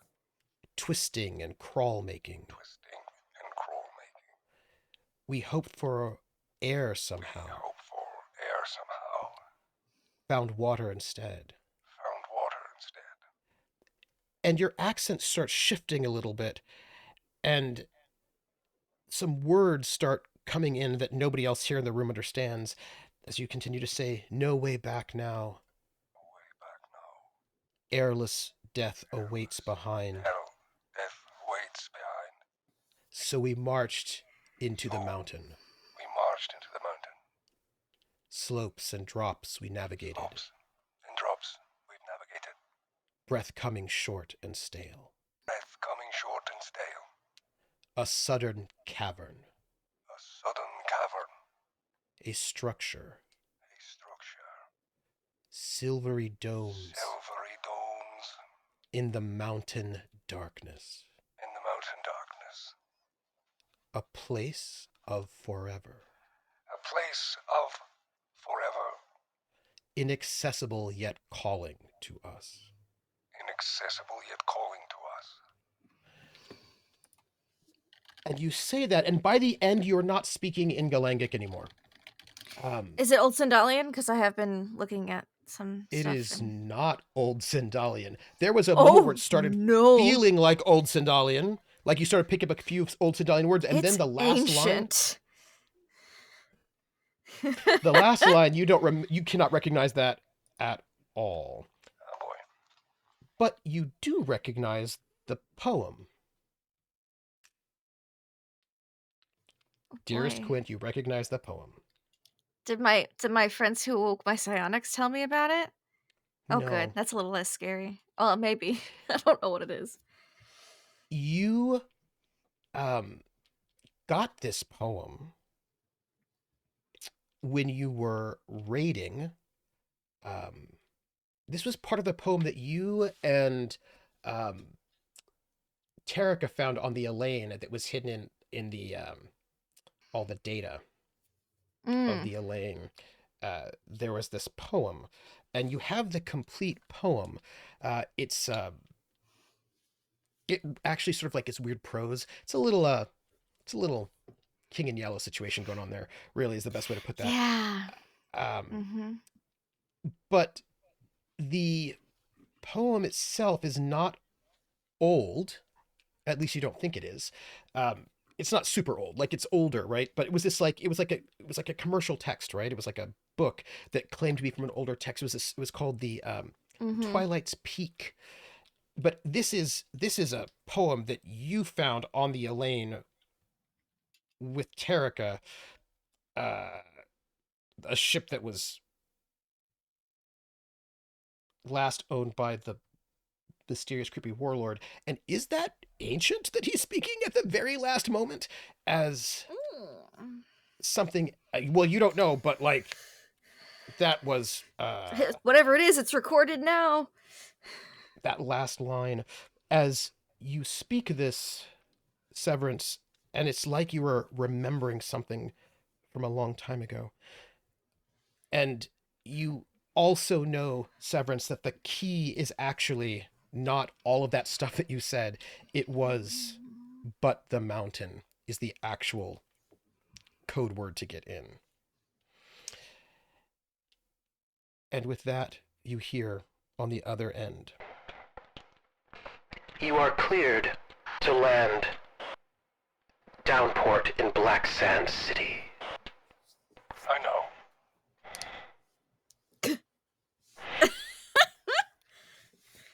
And as you move towards this planet, it looks like Mars. It's just dusty. Maintaining speed 3. And as you pass by the skull, this high port, which you have no idea what all is happening there, but Krrsh just says, well, most people aren't even allowed to land on the downport, but that's where we've got to be. That's enough, Krrsh. Oh, okay. And he just added information that, again, he probably should have told you before, but he has that problem. Yeah. Oh, right. Sorry. But once we get it all out of him, we're good. And we're good now. We can leave him here. There could be more. Yeah. But we don't know until he says, oh, by the way. Oh, right. Yeah. Oh. It just reminded me in this moment the thing I should be telling you about this moment. I should probably tell you earlier.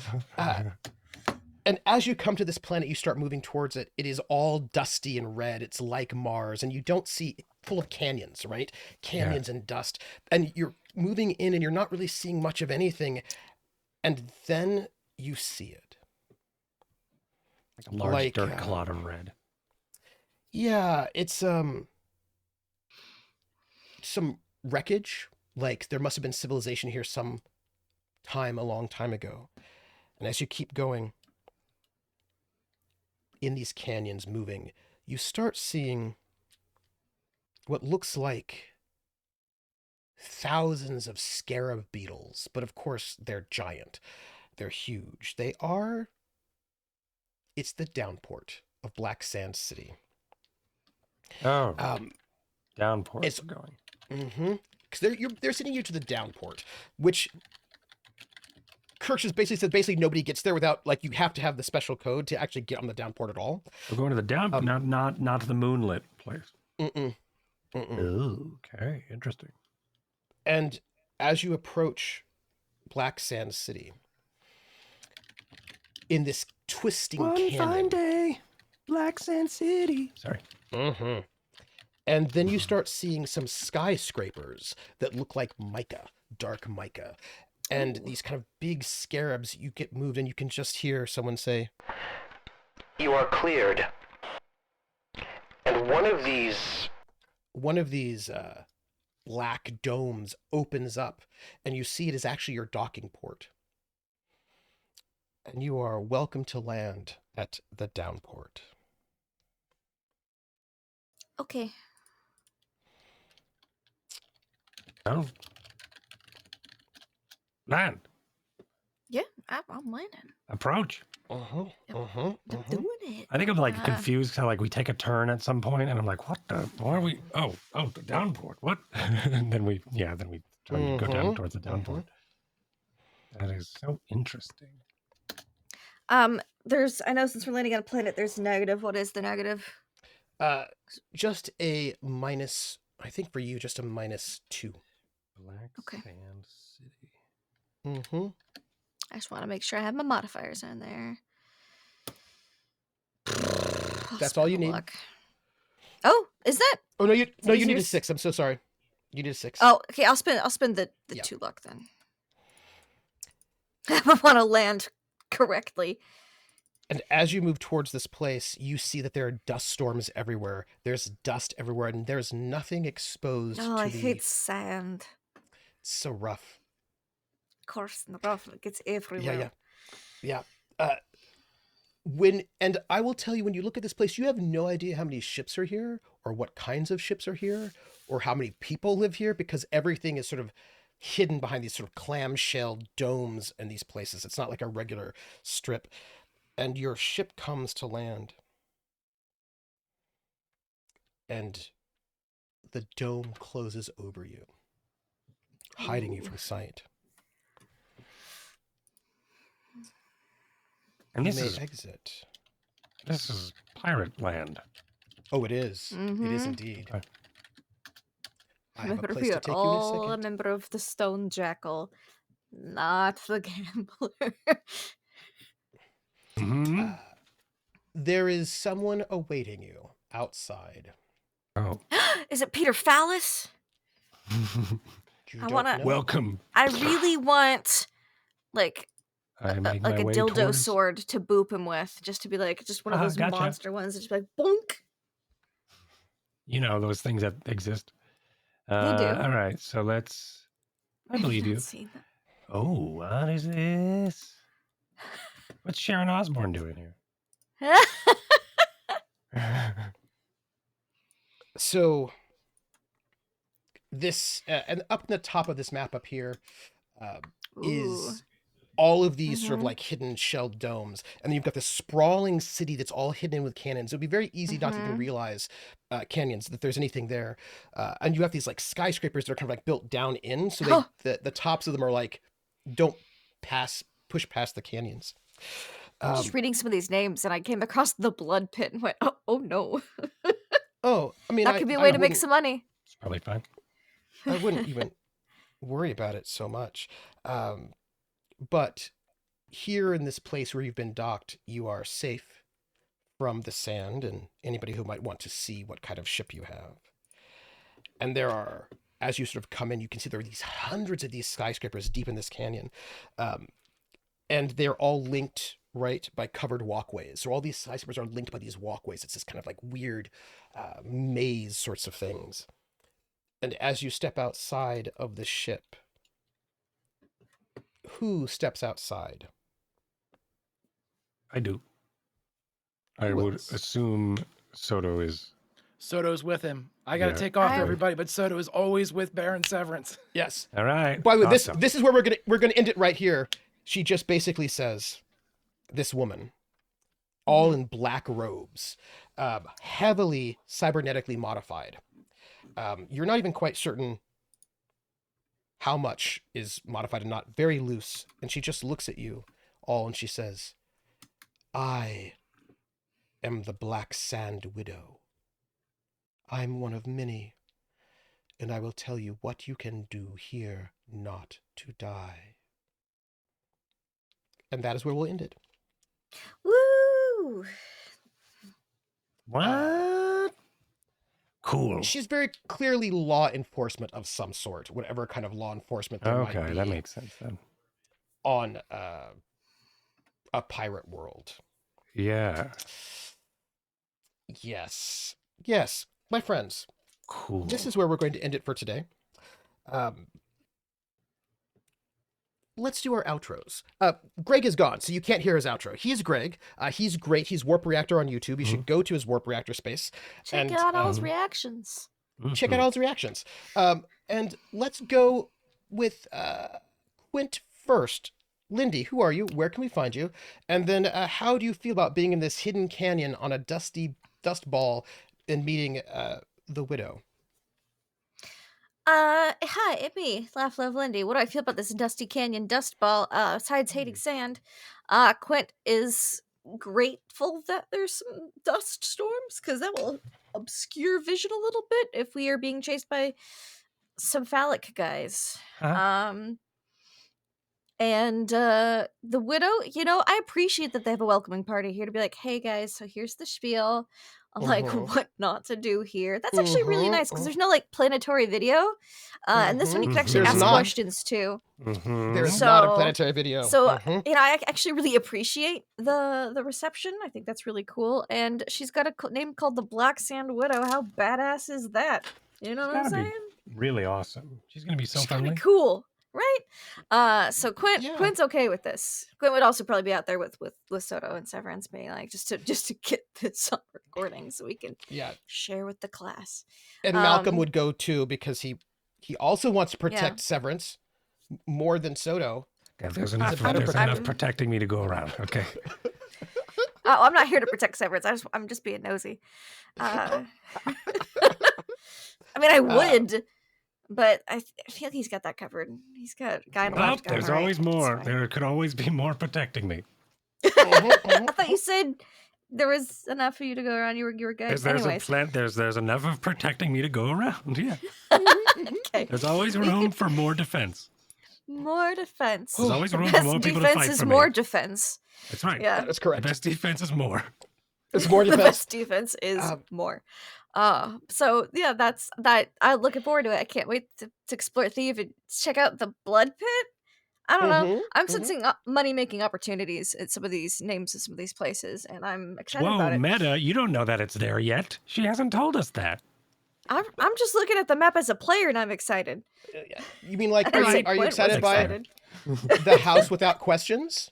I was like, oh, that's sus as hell, and I'm super intrigued. I don't think Quint would like it, but I would like it. So, sounds like some spy shit, and I'm into it. But anyways, you can find me online at laughlovelindy, Twitch, YouTube, the social medias. You can find me next on this channel, my channel, and a couple others as we co-stream some roleplay reflect. We'll be in the play portion, and I will be the rogue trader.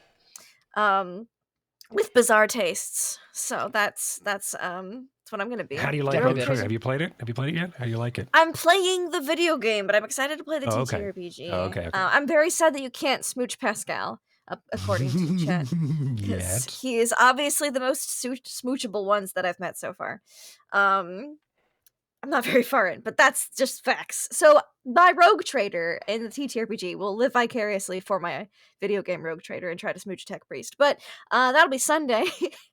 After that, you can find me Monday on Follow Black Cat's channel for some delightful romp through the Fallout Wasteland, where we successfully traded questionable origin meat for drugs from some cannibals, and might meet up with some super mutants. I don't know. We're gonna figure it out. And then back here on Friday next week for Miss Black Sand Widow. Ms. Widow? Good question. It's clear Mrs.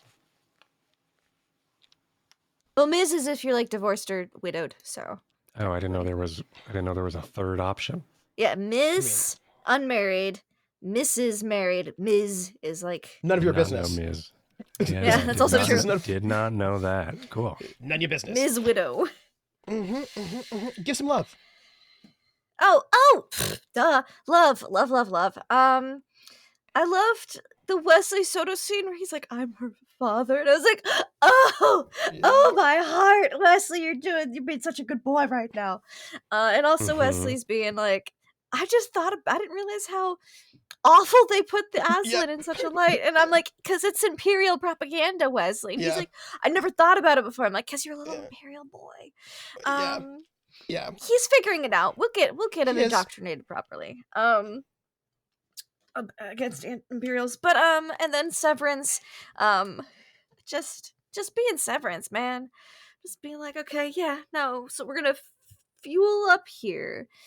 And then we're gonna just the logistics. And I also liked the logistics of everything earlier to this session with you being like, all right, let's get these papers in order. Because it's great. Because that means Quint doesn't have to do it. Yeah, I want to do it more. It's just like there are times where it's like, okay, and your ships, and I'm like, what character sheet are we looking at? Are we looking at the papers, or are we looking at the character sheet? Are we looking at where? By the way, yes. You will have boons whenever you're acting on your pledge. Love that. Yeah. Oh, that's exciting. Yep, I love that. Because you have pledged yourself for this thing for this year, so when it applies, you will get. So I want to make a fool of Drinax. That's right.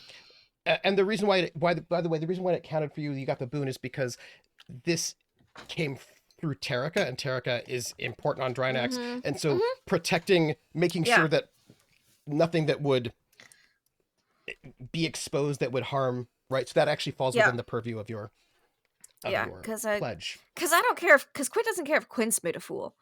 Quint is like, I can't make Drinax be made a fool because they kind of already have that view of Drinax. And we're trying to stop that. Yeah. And I don't want me to be the reason that we look a fool.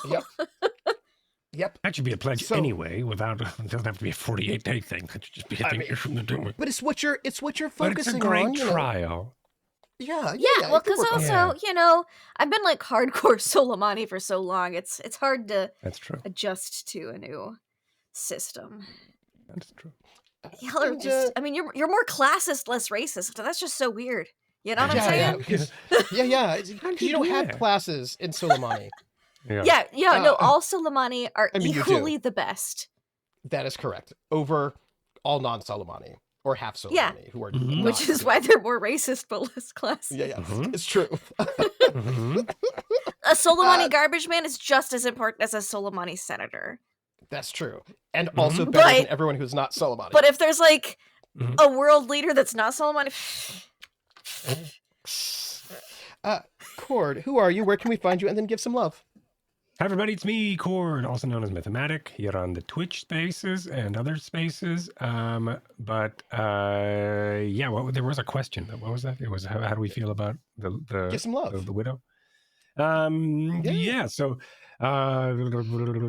Greg's scene tonight was awesome. Like, I loved the scene with Wesley. I also loved that he had to, he hasn't really acknowledged Krrsh until tonight when he threatened him, and I thought that was awesome. Yeah. And him just being like, and him just like starting to count and like call out all the guns and stuff was super cool. Like, kill Bucks, kill Bucks. That was a really cool moment. Yeah. Loved it.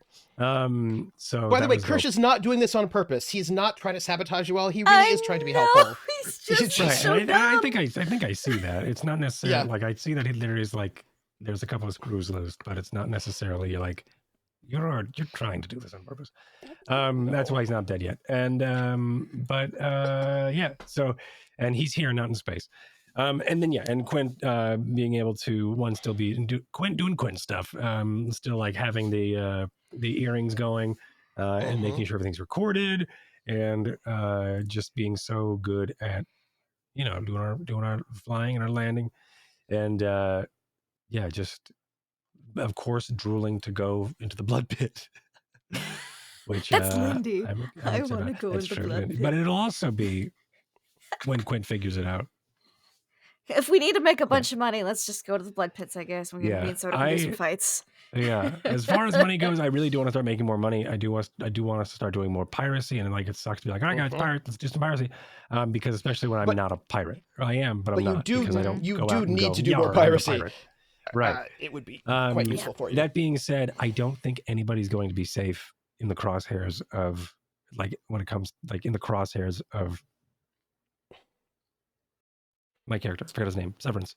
And because even here, I'm thinking about finding logistics and loopholes and ways to steal from this place. So it's but I'll be stealing for the crew, because we need loot and we need things to share. So I'm excited because I think now I'm started going into this with instead of being oh, we got to go and sell at this spaceport, it's let's go and sell, and what can Severance do here to take from this spaceport? Yes. Whether or not it is money, or if it's rigging a blackmail thing, or siphoning an account, it's just things. It's a roguey trail I want to start to not necessarily leave, but a wake that I would like to have. So it's going to start with this place. And this maybe probably the scariest place to do it. Yes. Pirate place. Well, but we'll see. Next week, the widow will give you some information about the law of the lords, so that they don't kill you. Oh boy, that'd be fine. That's easy. That's easy. Follow the rules under their noses. You got it. Find a loophole and take from them without them seeing. Easier. Sure. Yep. So they'll let you know. You'll find out next week what will get you killed or not. I'm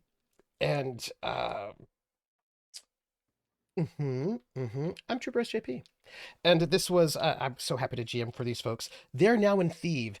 This really they never got to the high port, which is because you're VIP. You had the code, so you could get down here where all the stuff happens. Up there, other things happen, and it's pretty good that you're. Krrsh is a VIP. Well, now you are. Right. Krrsh so it's just is a VIP. Yeah, we're VIP, but hold on. Krrsh is the one that had the codes, which means he's the VIP. So that's true. That I will hold on to this moment. I will remember this. Okay. Krrsh is VIP. There is an entire city here. Yep. A settlement that you will learn a little bit more about when next week. And there is a woman you need to find, or some pirate lords that you need to deal with. There's some stuff you got. I don't know what you're going to do here. I mean, I know what you've got. I mean, I don't know. I'm going to just say she's going to tell you what will get you killed immediately. So that'll be next week. I'm going to put it that way. Yeah. We have at least 1 week with characters that aren't dead yet. Yes, I mean, as long as you don't do things to upset the pirate lords, I think you'll be fine. Yes, but you do have some pirate lords. Are we about to? I feel feel like You might be. We're not about to gonna meet some get pirate matching lords. T-shirts that say "We hate Peter Phallus." All right, now we're getting all right. Well, new merch coming at you next week. We hate Peter Pan. New merch. T-shirts. Yep. Oh, by the way, chat. We need a title for today's episode. Just by the way, as we're finishing up our Conglomeration, outros. amalgamation. Conglomeration. That's no moon. So you have been searching for seasons to get to Theev, and now you're here. I And think since like season 1 for me, like you said, Theev was the pirate place. I was like, yep. let's go there. And then it was just like, And now you're here, and you did not come under your name, which was really a good call, to be honest. A really good call. Yeah. Not coming here as the gambler when we are on Peter Phallus's dick list. That's not the only reason why. If you recall, I mentioned that some pirates rescued the last member of the Sisandai. Yep. Because they want to know who killed the pirate queen. Because you know what? She was very, very beloved. Right. Never mind. I remember. That And was the somebody pirate lord. killed We her. knew. Oh, right. That was the pirate lord. That was the pirate lord. It's a good thing we're the Stone Jackal. Yeah. There might be some people out looking for the crew that killed the pirate queen. So anyhow, Who would be that? Who would do such a thing? Yeah, who would do that? You apparently. Wait a second. Some things are just hanging out now, and they might be I very, am- very dangerous. Really worried about Krrsh right now. Actually, now that I'm thinking about it. He's Krrsh. VIP, and he brought us here very easily. And he knows. Krrsh, you gotta stay on the who ship we and are. keep it safe. Yeah. He Yikes. does know who you are. He does know that you're the gambler. He clearly does not know about the other parts, like whatever other people have found out about I hope so. this ship.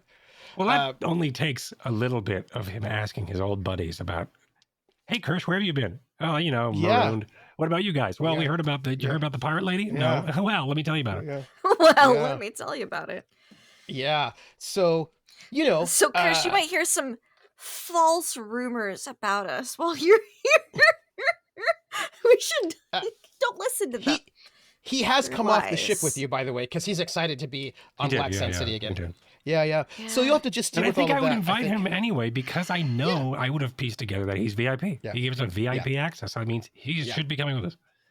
Yeah. Most people don't ever get to come down here at all where the pirate lords are. But, you know, I guess we'll find out next week. If we see a guy with a really small penis, we'll know it's Peter Phallus. That's right. His Excuse penis me, is sir. super You huge. must be somebody I noticed. Please put on your pants, may I see Well, your no, because he'll have a giant all right, that cod you must piece be. as to be compensated. He will. Oh, okay. He will have a Yeah. giant cod piece. And he's not overcompensating for anything. canon. But it's canon. It's So canon. I'm gonna, It's not I'm a gonna read out canon. our I'm gonna read our No, bits and it's bits. not. It's not. Barely a We got squirt 500 bits from Hawkeye, who says, "The Tagonists return, and as and with psionics, can the Harlock teach her the way of the Scion, or will her fragile mind shatter into Reese's pieces? If only she could phone home." Oh my gosh. That's so Hawkeye, I good. love you. And then Stormbringer You've gives been waiting 42 all bits, season to say that. the meaning of life, and says, "Anyone know where their towel is?" Thank you.